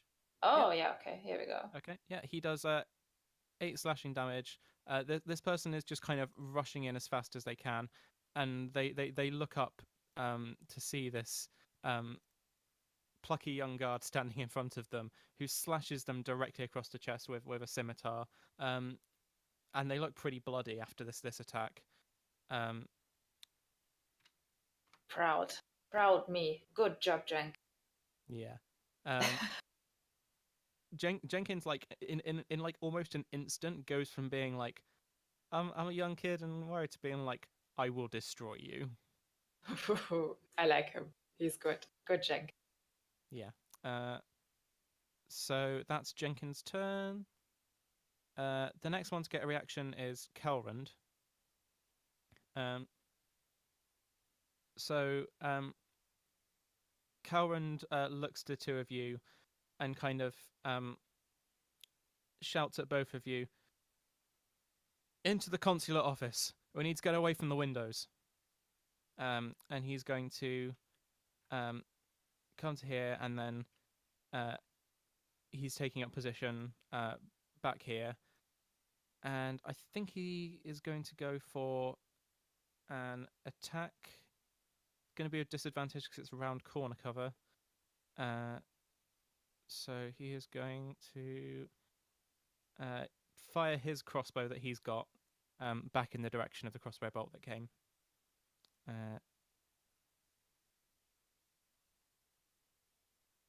Natural 20. Bad. So okay, and the damage is d6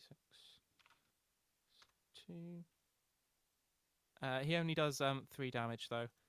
He manages to fire through and basically wing this guy who's just poking up from outside the window. It kind of scrapes across the side of this guy's arm, forced him to duck down. And I think he has to make a saving throw. Give me a second.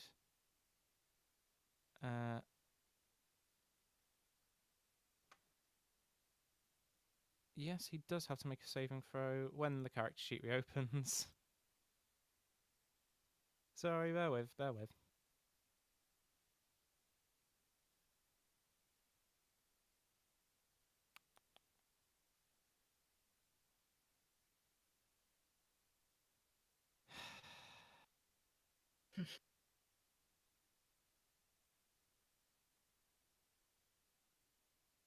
It would be really lovely if Roll20 could make some changes to allow character sheets to open in something less than 30 seconds.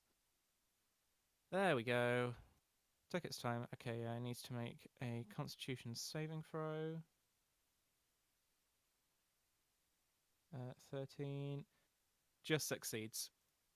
Okay, so yeah, the guy takes a kind of like a hit across the arm. It scrapes his arm.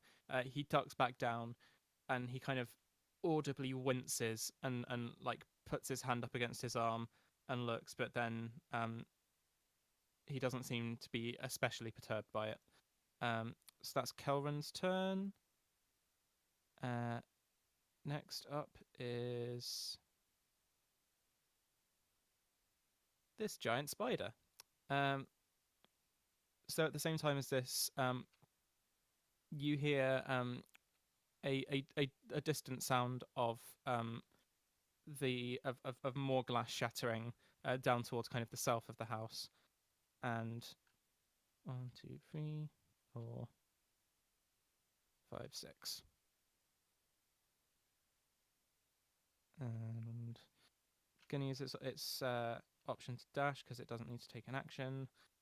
So 1, 2, 3, 4, 5, 6.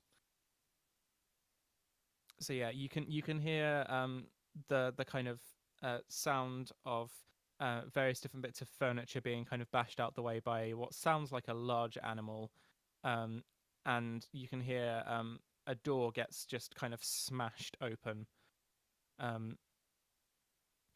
and you can see Jenkins after having slashed this man, kind of turn to the left and be like, ah!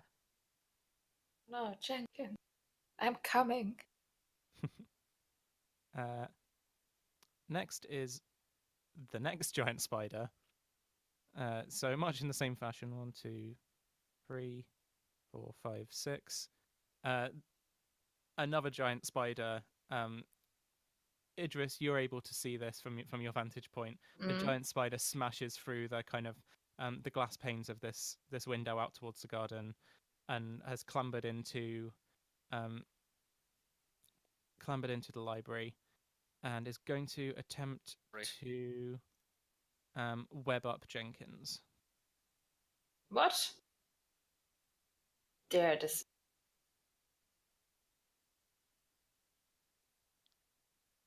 But it misses. Good. So it bursts through the window and unleashes this kind of horrible skittering, screaming, this kind of like noise, and fires this like from somewhere on kind of like its abdomen.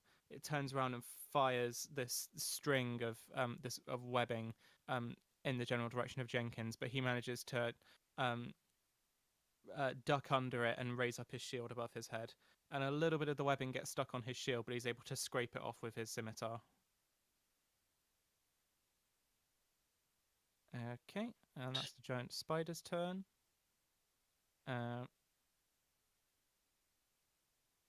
Now it is this guy's turn up in the top. And he is going to enter the room and seeing you as the largest threat is going to move in to attack you, Idris. Oh, try, my friend. Let's see how well this goes for him. It's closed the character sheet for me again. That's not helpful. So I have to wait for it to open again. As a draw, do I know something about giant spiders? Are they really common, or they're not massively common, but you know that it is something that a fair few you know that definitely in Sakani they have war spiders that they would ride into battle, and you also know that a couple of the other houses have kind of a history of taming spiders, especially over in what's their name? I can't remember the top of my head right now. Over in House Ralek, they have a very large. They have a lot of giant spiders in that region generally, and they have kind of war spiders there as well.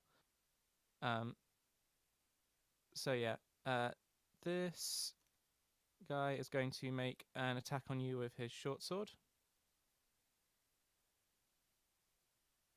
Nope. Nope. So he misses with attack. Would you like to block the attack or just kind of step out the way? How would you like to do this? I think I would like if it would shadow down on my armor and I just look at him in a too calm way, so fear him a bit. So it's what are you doing? What is this? Was it an attempt to attack me? Really? Okay. So Don't even move for something. This, gosh. So yeah, he's attempted to make this attack, and now he's kind of looking up and seeing what, seeing what he's done, and he's realizing now that I'm in trouble. I should not have walked into this room. So he has this kind of look of fear on his face for a few seconds before he kind of swallows it down and is just kind of standing there in a ready position. And that's the end of his turn, which means Elland, it is now your turn.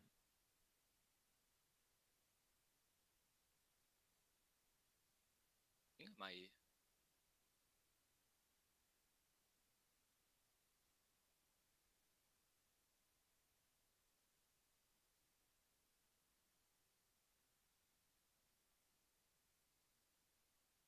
What would you like to do with your turn, Alan? How can I move the thing, or can I do that? Yeah, you can. If you click on your token, you should have control over it and should be able to move it with the arrow keys. I see no arrow keys. The arrow keys on your keyboard. I mean, And like if you click on your own token, so then a red, a green, and a blue circle appear. no, don't worry about that. Like just use the arrow keys on your keyboard and it should move you, or you can click and drag your token to where you want to move it. Work. Uh, so Idris, what's the plan? Oh, the plan. The plan is to get them out of my way so I can help Jenk. So the plan is helping Jenkins. So Just kill them. as can I walk to where I can see Jenkins? Yeah, sure. So If you could if drag me there, because Yeah. I cannot. yeah, if you so there-ish, you'd be able to see him kind of like through the door. It works. Okay, yeah. So yeah, you have line of sight to Jenkins. You've got you'd be able to move another 3 squares in any direction if you'd wanted to. First of all, I want bardic inspiration on Jenkins. Okay. If you do that from your character sheet, then. Let's see.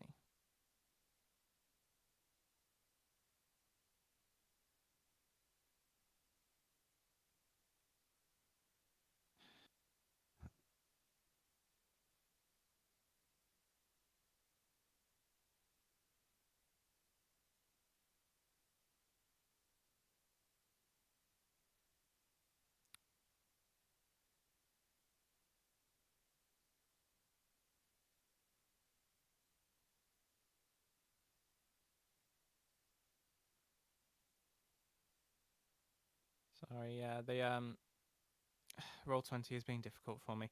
I'm trying to keep your character sheet open so I can have a look at it. So, bardic inspiration. Let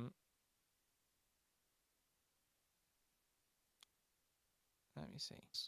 I'm trying to remember exactly how bardic inspiration works.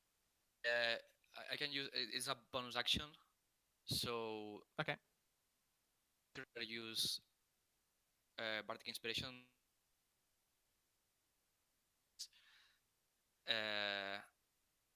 To roll ability checks, attack roll, or saving throws. Okay, cool. So yeah,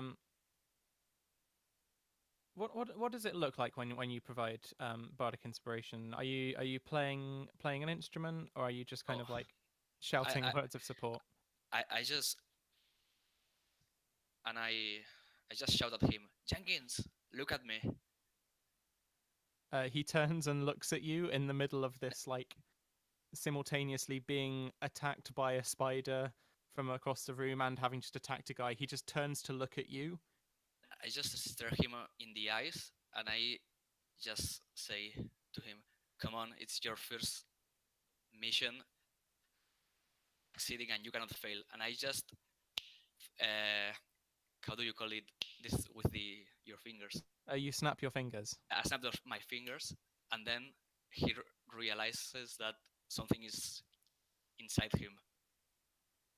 Okay, so yeah, like he's making eye contact with you, and when you snap your fingers, like you can see him kind of like nod and begin to be like, yeah, I've got this,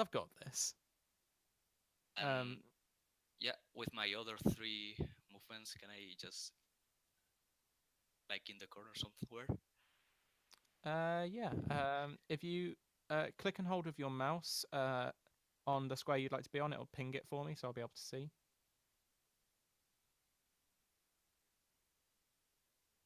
Yep.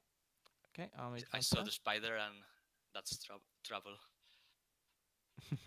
You're like, okay, this is not a good place for me. So yeah, that's the You still have a action that you can do with your turn. You've used your bonus action on your movement. Is there anything else that you'd like to do? Not for the moment. Not for the moment. Okay. Which brings us to this guy. Things are very much heating up in this room with Jenkins at the moment. I have to call him back. This guy is going to make a crossbow attack towards Jenkins as well. The only person in the room that he can see to attack. So let's see. And he misses. Good. So I love the amount of stuff which is happening to Jenkins in this like one span of 6 seconds, where Poor he's boy. like successfully like landed a serious wound on one of these attackers, dodged an attack from a giant spider's webbing, received bardic inspiration and like a pep talk from Elland, and dodged a crossbow bolt, just all at the same time. And that's Strau's turn, which brings us to this one down the bottom. They're going to go in the opposite direction to try and cover as much ground as possible. So 2, 3, 4, 5, 6, 7, 8, 9, 10, 11, 12. Cool. Idris, it's now your turn. What would you like to do? Oh, I called Jenkins. Jenkins, come back. Don't stay there in there. Come back. Like, Third turn. Like I'm shouting at him. The door. Come in here. He's like still turned towards the door, like with his like holding his shield up behind him, and he sees you shouting that, and he just looks around him in the room and is just like, yeah, okay. Good. So you know that he's going to, but he can't move. Yeah. Okay. And then I turn back to the drow who just tried to attack me, and I hope my rolls won't fail me. I cast Thunderous Smite. Okay. I'm not sure. I probably have to do it before I execute the attack. So let's click it. I think so. And now I will attack him. My grades. Okay. Make an attack. Definitely hits. Roll the damage. Okay, so it's once the damage, and then plus 2d6 and then thunder plus 2d6. damage. Yep. So I have to roll them. Here we go. Can I just do this? Yep. All right. Okay. And I make a big sound, 300 feet. 300 feet sound. I hope the other one's hearing this. I really slash him with my great sword, so with 2 hands. Oh, wait. Can I reroll the 1? I don't think so. Do you have like a feat that allows you to reroll ones? Great weapon fight. When I use a 2-handed weapon, I can reroll ones and twos. Yeah, and I reroll can. the 1 then. I'll be honest, it's not going to make any difference. You have definitely killed this man regardless. But I want to really kill him. I want to cut him into pieces. I want that noise that flies make when they touch this grill thingy, you know, this electric. Yeah, that sound, and I cut him into pieces. Yep. You slash down with your greatsword, and just diagonally from like the neck down through like most of his body and then out through the hip. It's just like a knife through butter. You just thump. And in this moment, like he explodes with electrical energy. Like there is now just like gore in all the corners of this room. He was in my way. I'm sorry. Yeah. At the same time, like a shockwave like rolls out from there, and all of the furniture that's in this room gets kind of blasted away from it, and all of the doors get blasted open. All right. That's a good one. I hope the other ones heard that. I'm shouting, if anyone else wants to come in this room, I'm happy to see you. Yeah. Um, in this moment, you can just hear from behind you. You hear the distant sound of Jenkins being like, "Yes." This poor little Jenkins. I don't Yeah. want him to hear them. Kill them all. Try to attack my Jenkins. No. Okay. So that's your attack action. You still have a move action if you'd like to. Oh yeah, of course.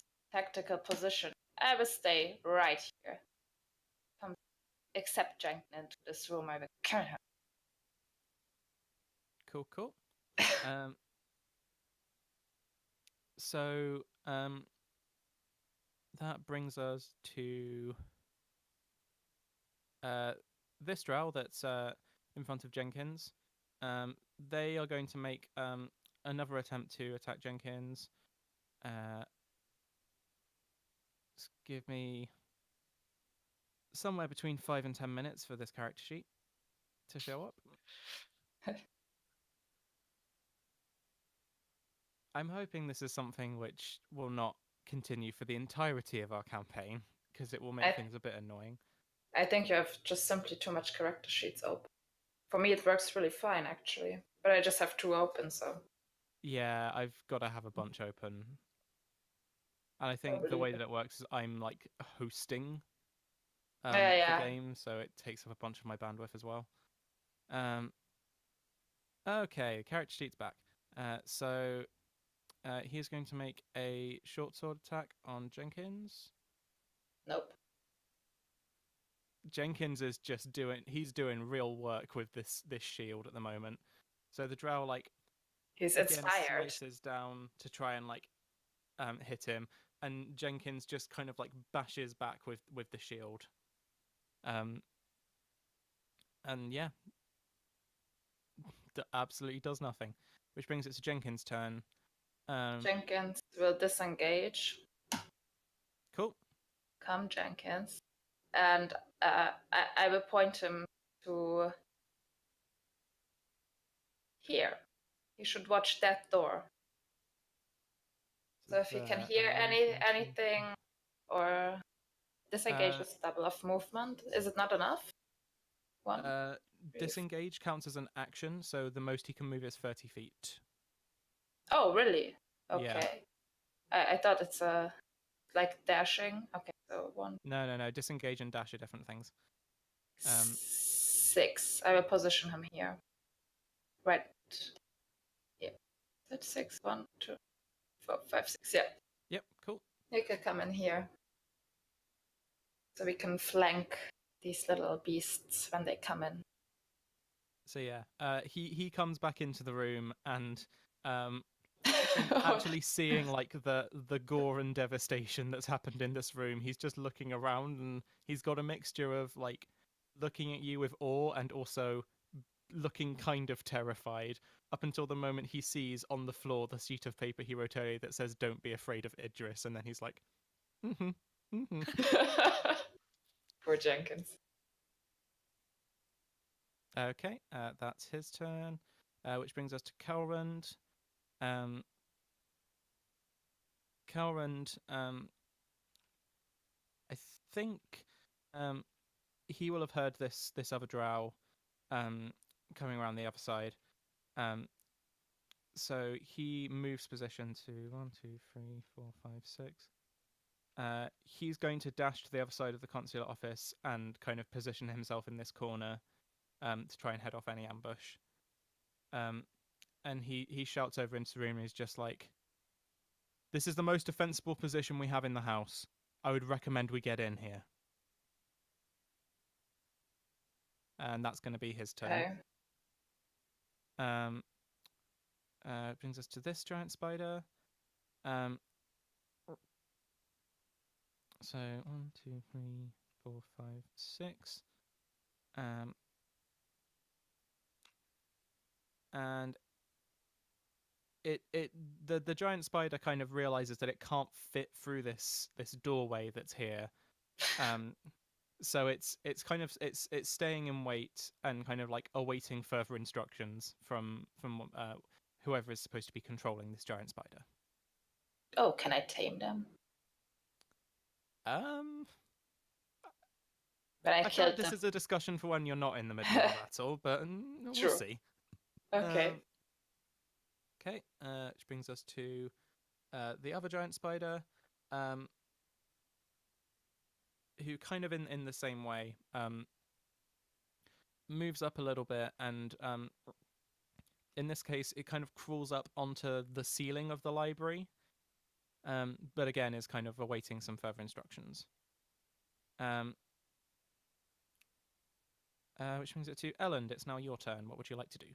Oh, now I can move myself. Okay, I just move here and put the table as a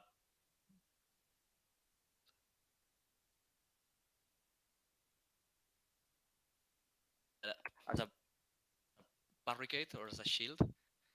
Okay, yeah. Like, so it had already been knocked over by your brother to kind of function as that, but you can swivel it around pretty easily, to kind of have it positioned towards this doorway to act as a shield. That's going to be if you wanted to swivel it around to do that, that's going to count as your other action this turn.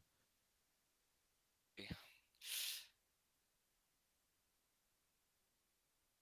Can I see this guy here? From your position, you'd be able to see him, but he'd be in half cover. So if you wanted to make a ranged attack against him, it'd be done with disadvantage. Oh no, it's not a range attack. Okay. It's a spell. Okay. I want to Yeah, you'd have line of sight. I'd say that count for a spell.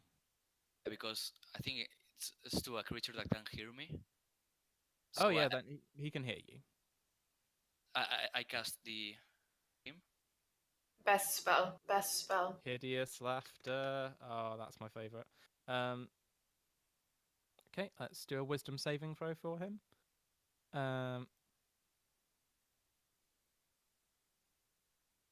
Nope. So this drow, having been like already like bleeding from the chest considerably, having failed to land hits on what looks to him to be like basically a teenager. His pride is already wounded, and then what is it exactly that that you say for hideous laughter? This in this case, what would you say to him? I just look at him and start laughing like, "Come on, guy, do you know how to kill an elf from the Underdark?" And I just look at like everyone that's in the room, like that's basically Jenkins and Idris, and I said, "You will drown him." And then he started. Okay, so the guy like looks at you and he looks confused for a second, and then he just kind of goes like, and he like bursts into like full belly laughter, and he's just kind of standing on the spot, and he's just kind of he's as he's kind of doubling over, he kind of just like falls on the floor and starts rolling around laughing at this hilarious joke you have told him. That's my turn. Cool. That brings us on to this one here. So seeing his friend kind of fall down on the floor in this way, he's gonna kind of run over to him. 1, 2, 3, 4, 5, 6, and so having like seeing him roll on the floor, he's just kind of like, "What are you doing?" And then like he's going to try and make an attack on you, Alan, with a crossbow. Okay. 23. That'll hit your armor class. So see.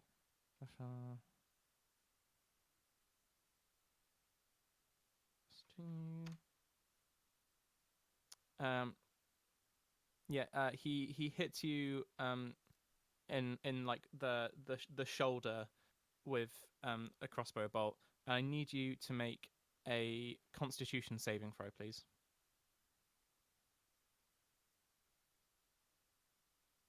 Okay. Yeah, you shrug it off.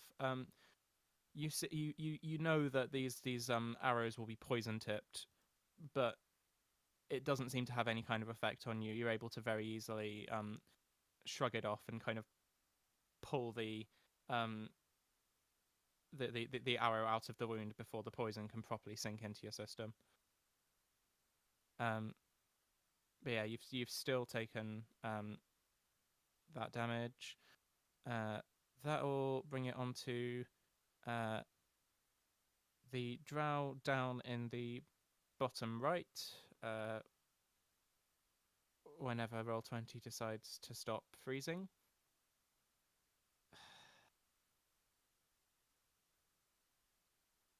This is annoying because I've never had this problem when I've been running stuff with Roll20 before. It's always been fine. Okay. So yeah, this guy is going to 1, 2, 3, 4. I'm gonna give him a quick perception check. 13. Okay. So what he does is he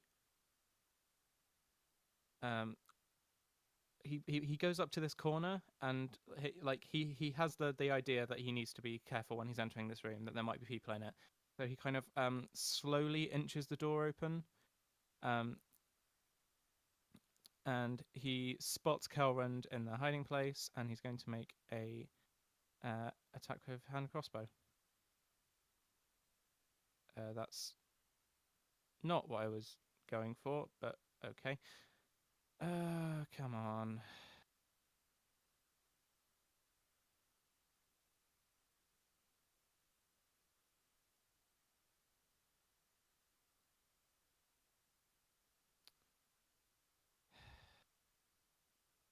Sorry about this, guys. It's just it's taking forever. It might be your No stress. your It's all fine. because it's working smoothly. Yeah, the difference is that for me to run this combat encounter, I need to have like 8 character sheets open. Okay. So trying to keep track of them, it makes it really difficult. It starts to lag a lot. I don't really have a way around that. I've got like the minimum open that I can. Let me see. There we go. That's what we're going for. And he misses. He spots Kelrond in his kind of his hiding position round that side of the door, and he instinctively like lets off a kind of a shot in surprise, and it goes pretty high and like thuds into the wall behind Kelrond instead of hitting him. So that's going to be his turn. That's going to bring us on to Idris. Now it's your turn. What would you like to do?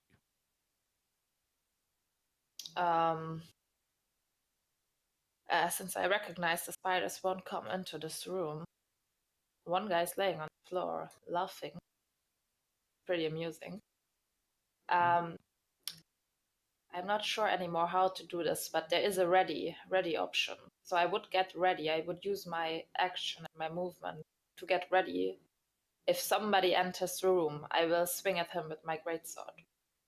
Okay, so you're using the hold action Yes. option. So the trigger would be if someone walks into the room, then you would be able to make a weapon attack as your reaction. If somebody steps on. Yeah. Okay, cool. Would you like to move at all, or are you going to stay in the current position that you are to do that? No, I think it's fine. Cool. I will stand right next to him.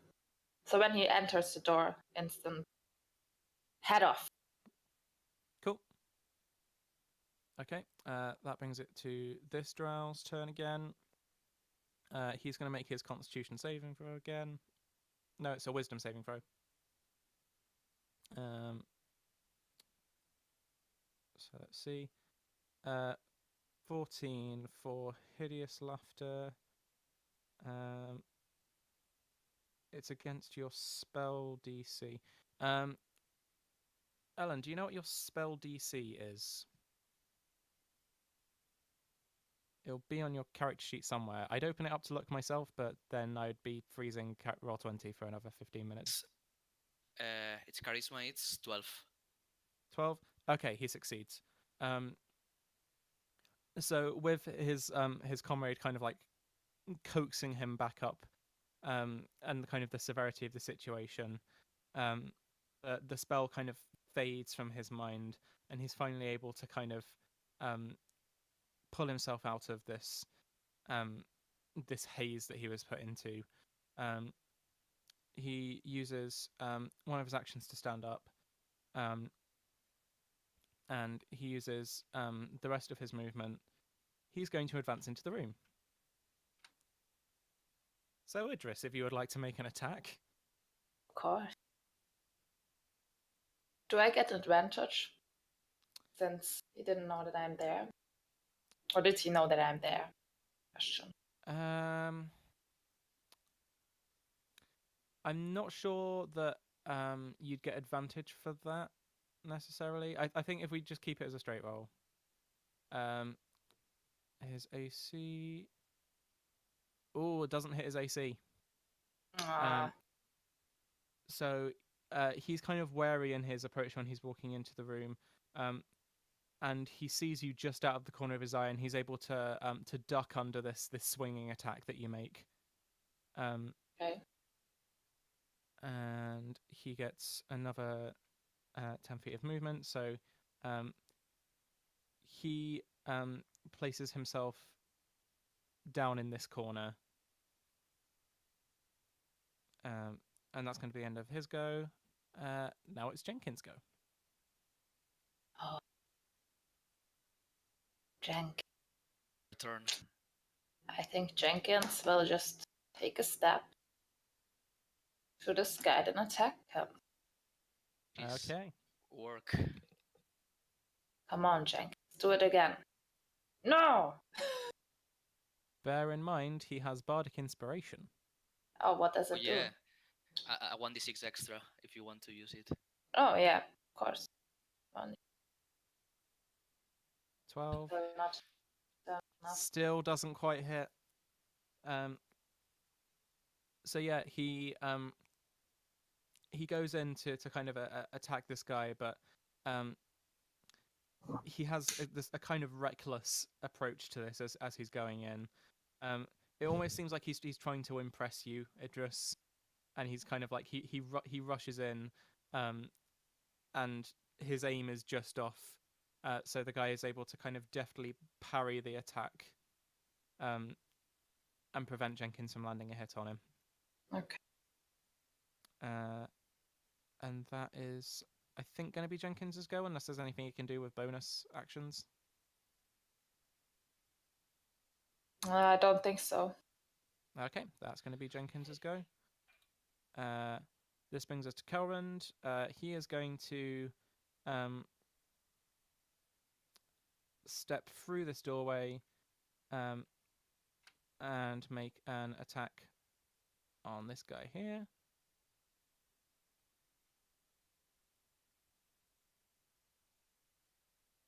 And he misses. So again, he kind of launches himself through this doorway and attempts to slash this guy across the chest. But this guy it was already getting himself into a defensive position and manages to block it with his sword. And Kelrond is going to use the rest of his movement to basically launch himself backwards back to the position that he started in. That brings us to this giant spider. Unsure of exactly what they're supposed to be doing, the giant spider is going to go back this way. 1, 2, 3, 4, 5, 6. 1, 2, 3, 4, 5, 6. And go back through the dining room in search of its master. Which leaves this giant spider, which is going to make an attempt to follow its master by basically trying to bulldoze its way through the doorway. 1, 2, 3, 4, 5, 6. So it's going to make a strength attack.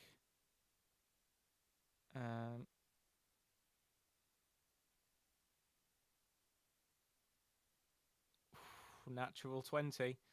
So it takes some damage while doing so. It takes a couple points of damage, but the giant spider manages to kind of force open this doorway, knock the door through, and kind of the bits of the frame around the edge of it. Kind of near where you're standing, Idris. There's kind of like a in fact, can you make me a dexterity saving throw, please? I knew it. I was praying to the Wi-Fi gods that he won't get a nat 20. Where is it? So you're able to Okay. pretty deftly kind of get step away from this wall as it starts to be kind of knocked through by these like humongous grasping spider legs. There's now kind of like a fairly sizable hole in the wall. You where would you like to move to? You can move 5 feet away from the wall in any direction. 5 feet, I guess here. Cool.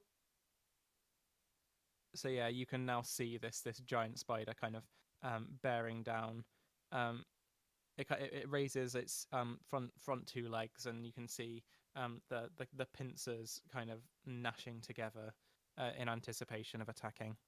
But that's going to be the giant spider's go. Now, Ellen, it is your go. What would you like to do? Just happened with the giant spider. Sorry? Seeing what just happened with the giant spider on the wall, Mm-hmm. we might need to get heavy artillery. I just want to cast Bane. Okay, go ahead. 3, well, on the spider and the 2 drows I can see. Cool. Must make charisma saving throws. Okay.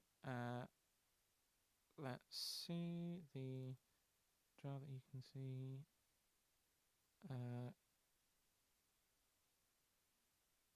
Charisma. Okay. So the one that's in the room with you fails it definitely. The other one. The other one succeeds. And the giant spider.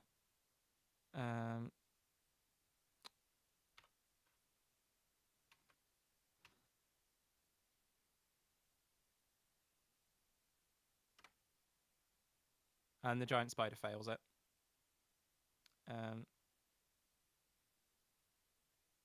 Okay, so yeah, both the one that's in the room with you and the giant spider who just knocked through the wall are now being affected by Bane, but the one that's further back isn't being affected by it. What else would you like to do with your turn? I can see my struggling. So I try to move 1, 2, 3, 6. I'm moving toward the office to help him. Cool. Yeah, you're able to make your way in there pretty quickly. You can see that there's a crossbow bolt which is lodged in the wall, and otherwise the office seems to be in like compared to the semi-hellscape of the room that you were just in, the consulate office seems to be just like in perfect order, apart from a crossbow bolt in the wall. But yeah, okay. That brings us to this guy in the back's turn. He is going to try and go round into the consulate office the other way. 1, 2, 3, 4, 5, 6, 7, 8, 9, 10, 11. Actually, 11, 12. So yeah, this guy, seeing that his pet giant spider is knocking through this wall, is trying to go and get round to get a better view, and manages to dash into this room where he can see both you and Kelrand, kind of in tactical positions near the doorways, and that's going to be his turn. Now it's this guy's turn. He is going to fire again at Kelrand to try and land a decent hit on him. So, and crossbow, and he misses again. I think this time he tries to land a hit on Calvin, and Calvin manages to grab the door and basically pull the door in the way, so the crossbow bolt lodges in the door, and the point is just kind of sticking through. But Calvin is using the door as a shield. Which brings us to Idris. It is your turn. What would you like to do? I will step up to the guy who already drank to attack, and I will attack him. Okay. Because why not? You're going to have to tell me what you roll, because Roll20 is frozen again. 22. Definitely hits. Roll damage. 12. 12. So this guy, both metaphorically and literally cornered, you managed to land a killing blow on him. What does that look like this time? Oh, I will put my greatsword in his chest and pull him like VW style. I will drop him behind me, I will catch him over my head and just drop him away behind me. Up the corner. Away. Out of my view.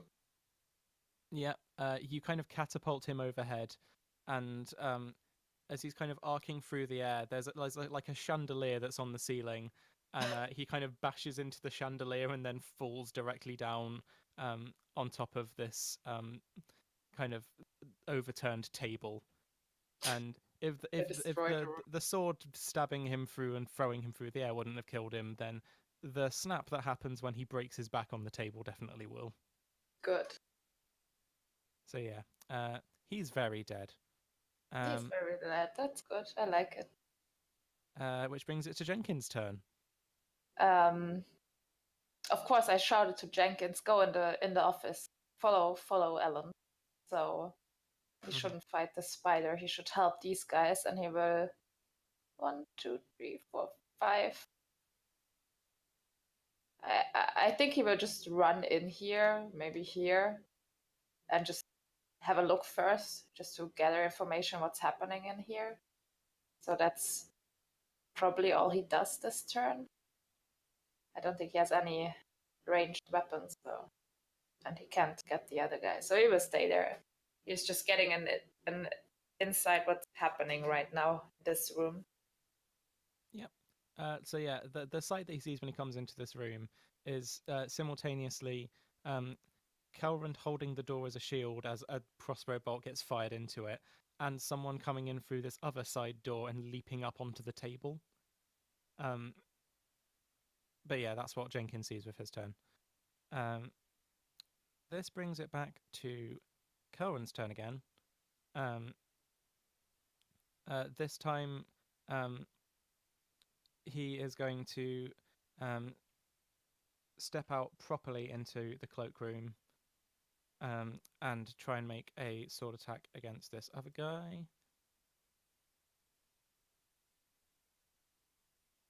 And again, the other guy is putting up a really decent defense against him. and is unable to. Kelrond is unable to land a hit on him. So Kelrond instead um, takes a couple steps back in this direction to try and end this stalemate around this door and draw this guy away a little bit.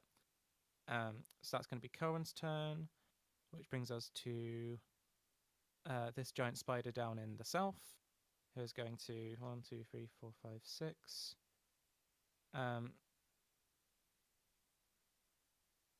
They use their action to kind of burst through these double doors, and is now in the cloakroom alongside Kelrond and this other guy, which brings us to the next giant spider, who is going to step into the room properly and make a bite attack against you, Idris.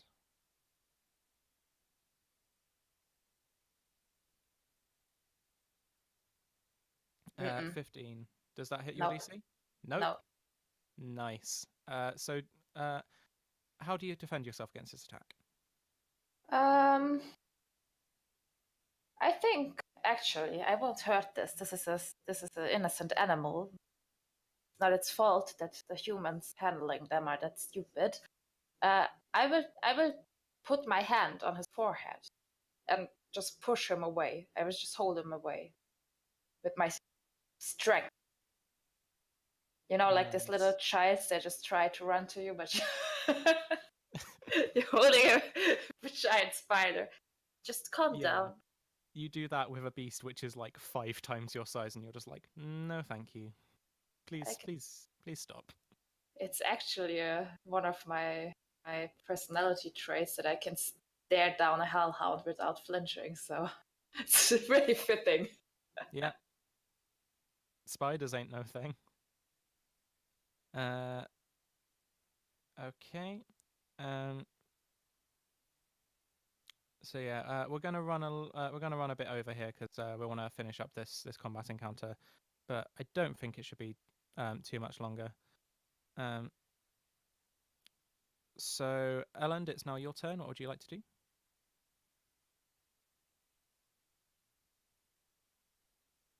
Attack him from here. Okay. So yeah, you're able to see just in kind of your peripheral vision both this guy who's hiding in the corner and the giant spider which has just bashed down these double doors. I just want to kill him because maybe together with my brother.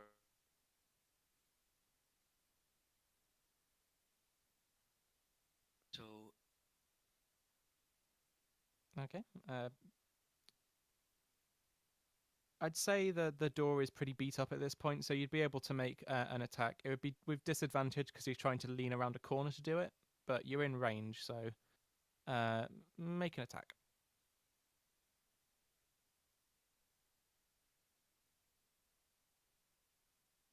no, yeah, I see that here. Yeah. Okay. No, you aren't able to hit him. This guy seems to be like on a really strong defensively. He is definitely able to kind of parry your attack at the last second. This guy does not seem to be budging from this corner. And that's your turn. Which leads us to this drow here, who is on top of this table, heads up towards Jenkins and is going to try and make an attack on him.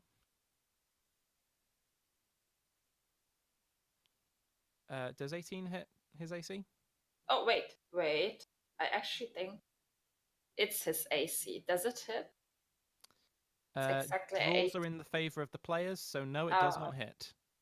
Oh, Doesn't okay. hit him. All right. Good boy, Jenkins. Good boy. Yeah. Better than a lot of us. He's just about managed to raise his shield in time to kind of block this attack. And that's going to be that drow's turn. Brings us to this defensive guy over in the corner, who is going to try and get round to this side of Kelrond to try and kind of sandwich him between him and Spider, Uh-oh. and is going to make an attack, which is going to be with advantage because he's now flanking. So 21 definitely hits. Let's see what damage he does. 6 piercing damage. Calrand is looking a little bit beat up. He's got a kind of fairly like horrible wound along one of his arms, but he's definitely still standing. He's still going strong. Help him. Which brings us back to Idris. It's now your turn again. What would you like to do? Okay. This will be an interesting approach, but I will try it. Can I intimidate a spider? You can certainly try. I will try to intimidate so it stays back. So it Okay, stops fighting. It will be with disadvantage, but you can try. Okay. Come on. The 10. No. Can't intimidate a spider, no! So how do you try to intimidate the spider? After, but why do I get disadvantage? I just blocked his attack. You get disadvantage because the spider is still very much like, I am bigger than you are, and I was given an order, and you are my prey right now. All right, I just hold him back, but yeah, since I have my hand on his forehead, I try to push it back, and I try to signal him with my body language that he should stop now. I don't want to hurt him.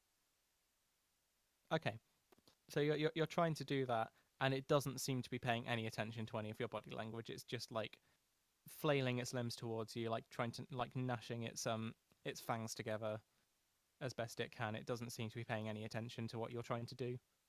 Was this a whole action? What was that? What can I still do? You can still have movement.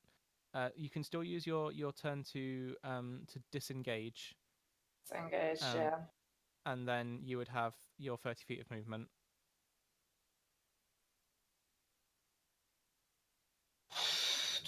I think I will. Can I move till here? Is this possible?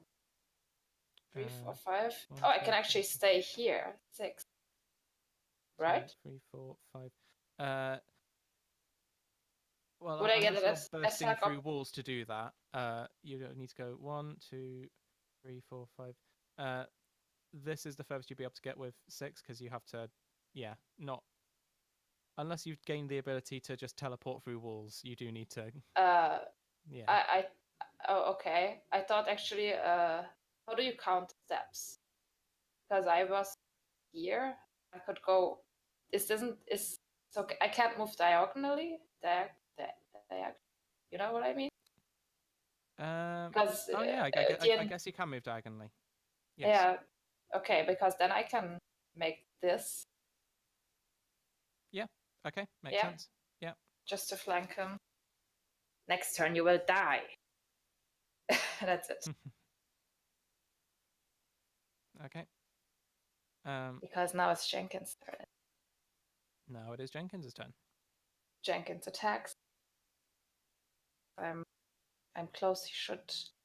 Does he have an advantage now? Yes, because you are flanking. 14. Not enough, right? Is it? 14 against their AC is not enough. No. Fine. He will stay there. It's only good defending. Yeah. He will have to learn a lot about fighting. Okay. That brings it on to Curran's turn. Curran is going to step this way to make sure that he's not being flanked anymore, and then he's going to make an attack. Definitely hits. 6 piercing damage.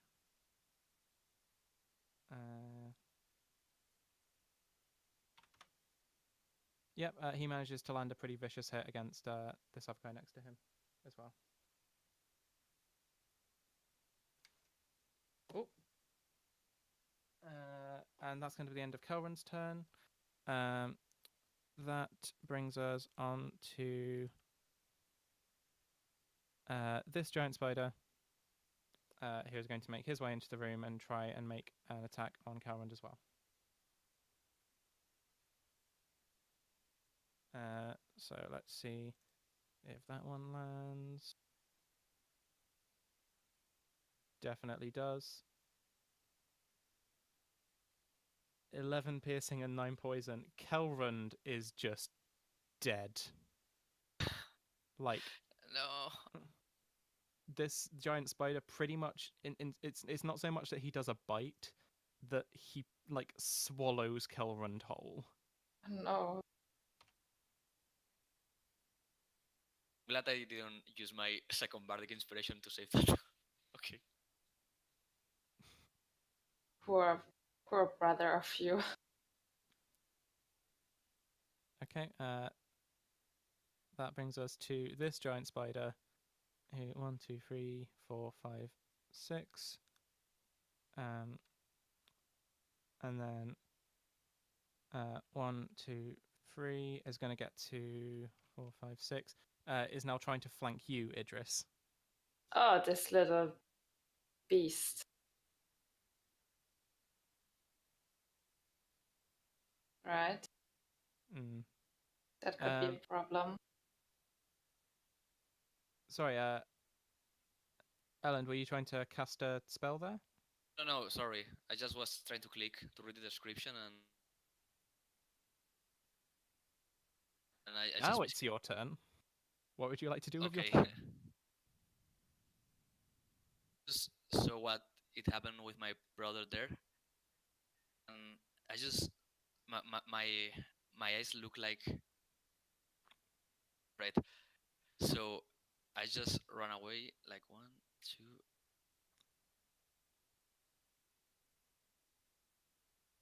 2. Stand here and I just try to blind the spider.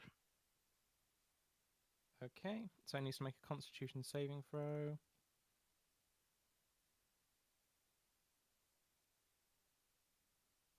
And it fails it. So yeah, this spider is. You want to blind it? Yeah, I don't know how the spiders move. Like if they react to sound.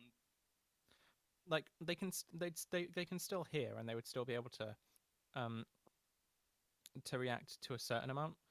I blind. But blinding is probably the most useful of those. So yeah, the spider is blind, and it seems to kind of react to this by like using 2 of its legs to kind of push towards its own face to try and like move anything that's in front of it, not realizing that it's a magical blindness that's occurred to it. So it is now blind. That brings us to this drow here. Going to attempt to make another attack on Jenkins.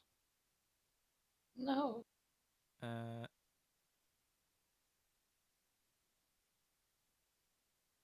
Nope. And does not land a hit.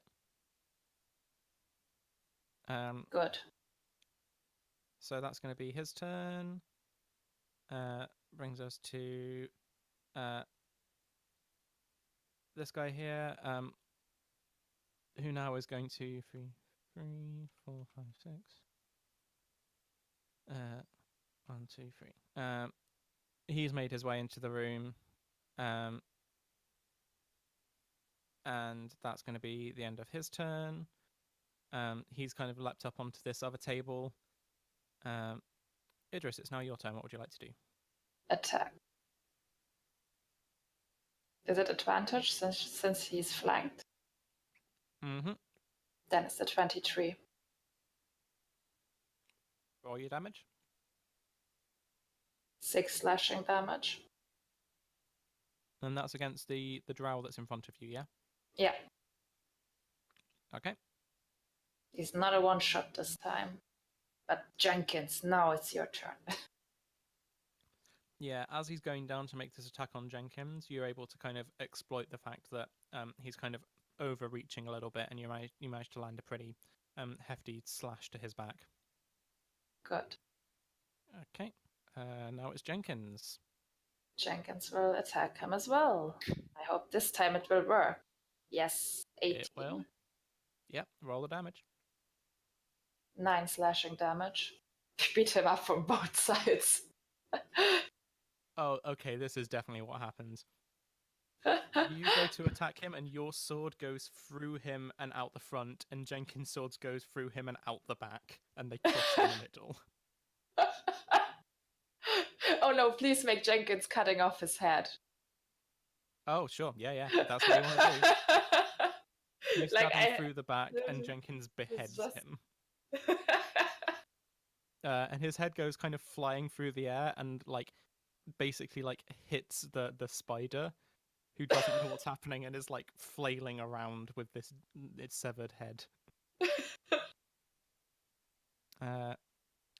brings it to this one.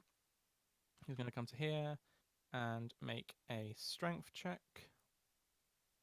Please, no nat 20. Please. Oh, gosh! 19. Yep, and again, this spider manages to bash through this bit of wall. It hasn't made its way into the room yet, but it's going to next turn.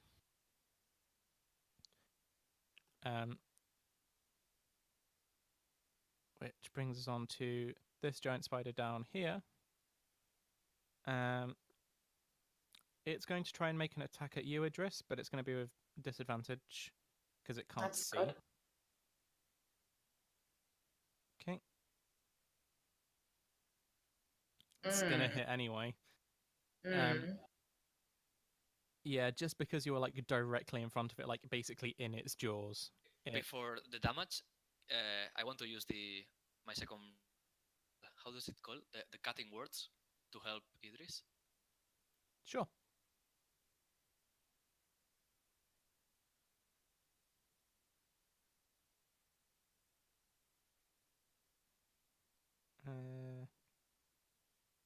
Subtracting the number rolled from the creature's roll. Okay. So 9 piercing. So roll your d6.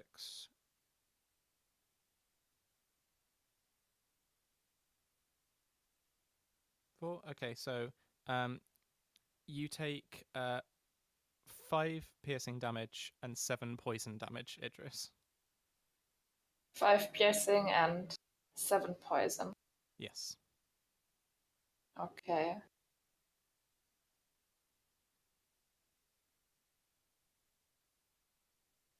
That's the giant spider's turn. Elland, it's now your turn properly. What would you like to do?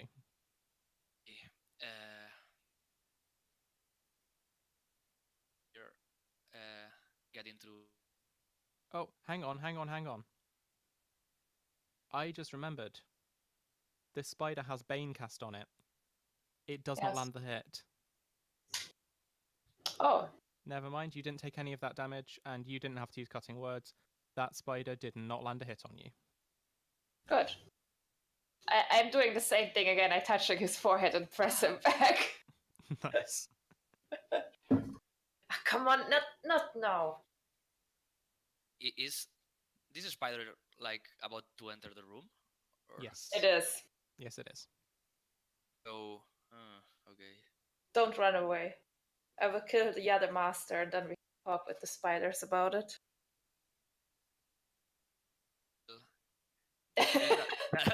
That this spider. Well, I will try to talk to the spiders. Handicapped, yeah. I will move around the table and try to stab this guy here. Okay, make your attack roll.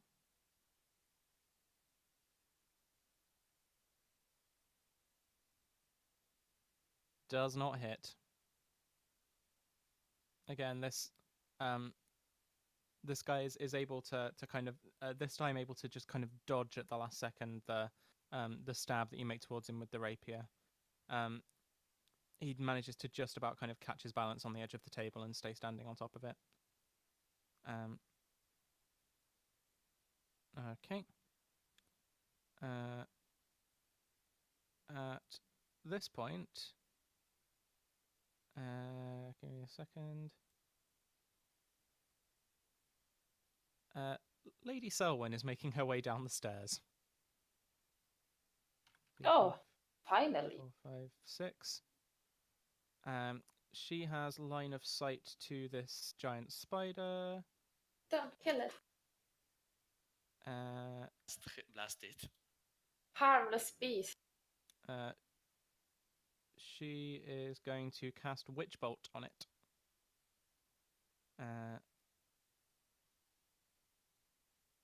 Definitely hits. And does 10 lightning damage to this spider. So from your perspective, all you're able to see is suddenly this spider it starts kind of crackling with lightning energy, and it lets out a kind of pained scream and kind of clenches inwards. And that's going to be Lady Selwyn's turn. Let me just, for a second, add her to the turn order and roll her initiative.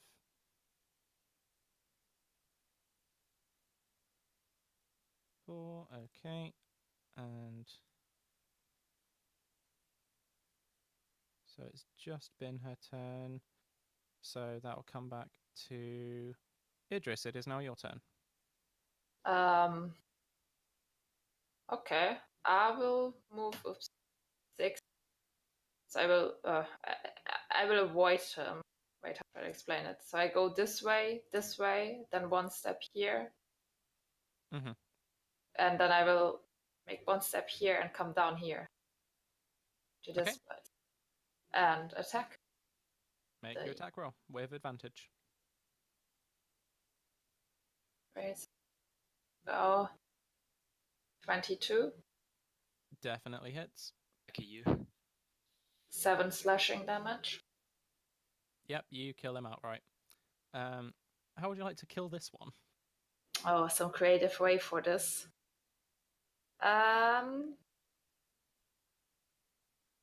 Is he standing on the table? Yes. I'm cutting off his legs. Nice. So yeah, as he's like dodging out of the way of this attack that Elend makes, you slash and manage to like cut his legs off, one of them at the knee, one of them like halfway up the thigh, and he just like crumples and topples in half off the table. I'm sorry. At this point, it's Jenkins' turn. I'm shouting to Jenkins. Don't attack the spiders. Don't attack the spider. I'm shouting to Jenkins, attack the spiders. Do you think he will listen to you? Let's try it. Both Jenkins of is you confused. make a persuasion check, Idris with advantage. Okay. Where is it? Where's my character? Oh, here's my persuasion with advantage. Wow. He's You still, get him? He's in guard mode at the moment, and in guard mode, he follows the orders of the people who own him. What the hell? Jenkins, we will have to talk. We will have to talk about it, but he's attacking the spider. Typical attack, I guess. 13. 13 does not hit the AC. The spider is moving unpredictably because it's been blinded, and Jenkins kind of slashes down into what he'd expect to be like decapitating one of the legs, and just misses. Good. I want to keep the spider alive. Okay. That brings it to this giant spider's turn. It's going to turn around and head towards Lady Selwyn. 6. And it is going to make a bite attack towards her. Kill her, kill her. Good spider. And it doesn't hit her AC. Yes. I'm sorry if I want your family to die. I'm sorry. I mean, I don't really care, but I had a family for a day. I'm sorry for your brother, but your mom should have died. Your brother. So what happens with this one is the spider like kind of rears back and then goes in to do a bite, and Lady Selwyn literally picks up like the staff that she's using to cast her spells and just bonks it on the head, and it's just like, nope. Oh, poor little thing. Okay, so that's that spider's turn. So now it's this spider in the room. It's going to make an attack on Jenkins with disadvantage. And also with Bane, so Doesn't. 15. Nope.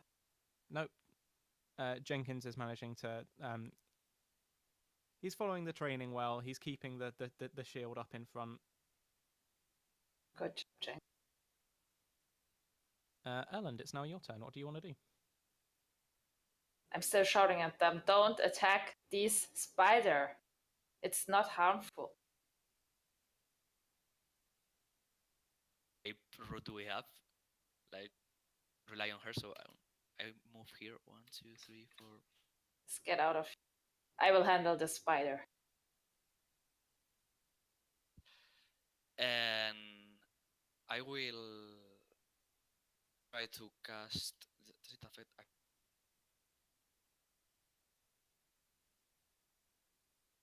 On the spider. A wisdom save of DC 12. Okay. Let me see. That. 3 psychic damage. It doesn't. It's unaffected. Good. It Don't seems want to be to- so preoccupied with what it's currently doing, trying to get revenge, that it just doesn't seem to notice any of the the kind of attempt for you to make contact with its mind and deal damage.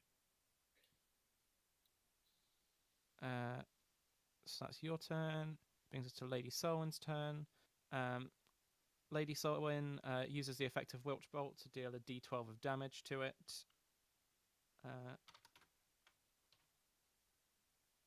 Deals 11 damage to it, so down to It's fried. 5. And then she's going to make a staff attack against it as well. Poor thing. Hits. Hits really hard. And kills it. Yeah, she basically uses the witch bolt to like electrocute it. It turns over onto its back and is doing the kind of like spider dying thing when like the legs are curling in, and then she raises up her staff and just brings it down through the head of it, and just it stops moving. Poor little spider. Let's tame it. I'd say the spider is subdued. It doesn't have any instructions coming to it from its master anymore. It's blinded. It's backed into a corner and it's alone. So I'd say that you're able to very easily subdue the spider if you want to. Yes, I want to hug it. Okay. So I will you're able go- to subdue the spider. And I think that's where we're going to have to end it for tonight for this episode. We have gone over by a Yeah. little bit because we were late starting. But thank you very much for anyone who stuck with us. Thank you for watching, and we hope to see you back next week for another episode of Tales of Escuria. Thank you very much.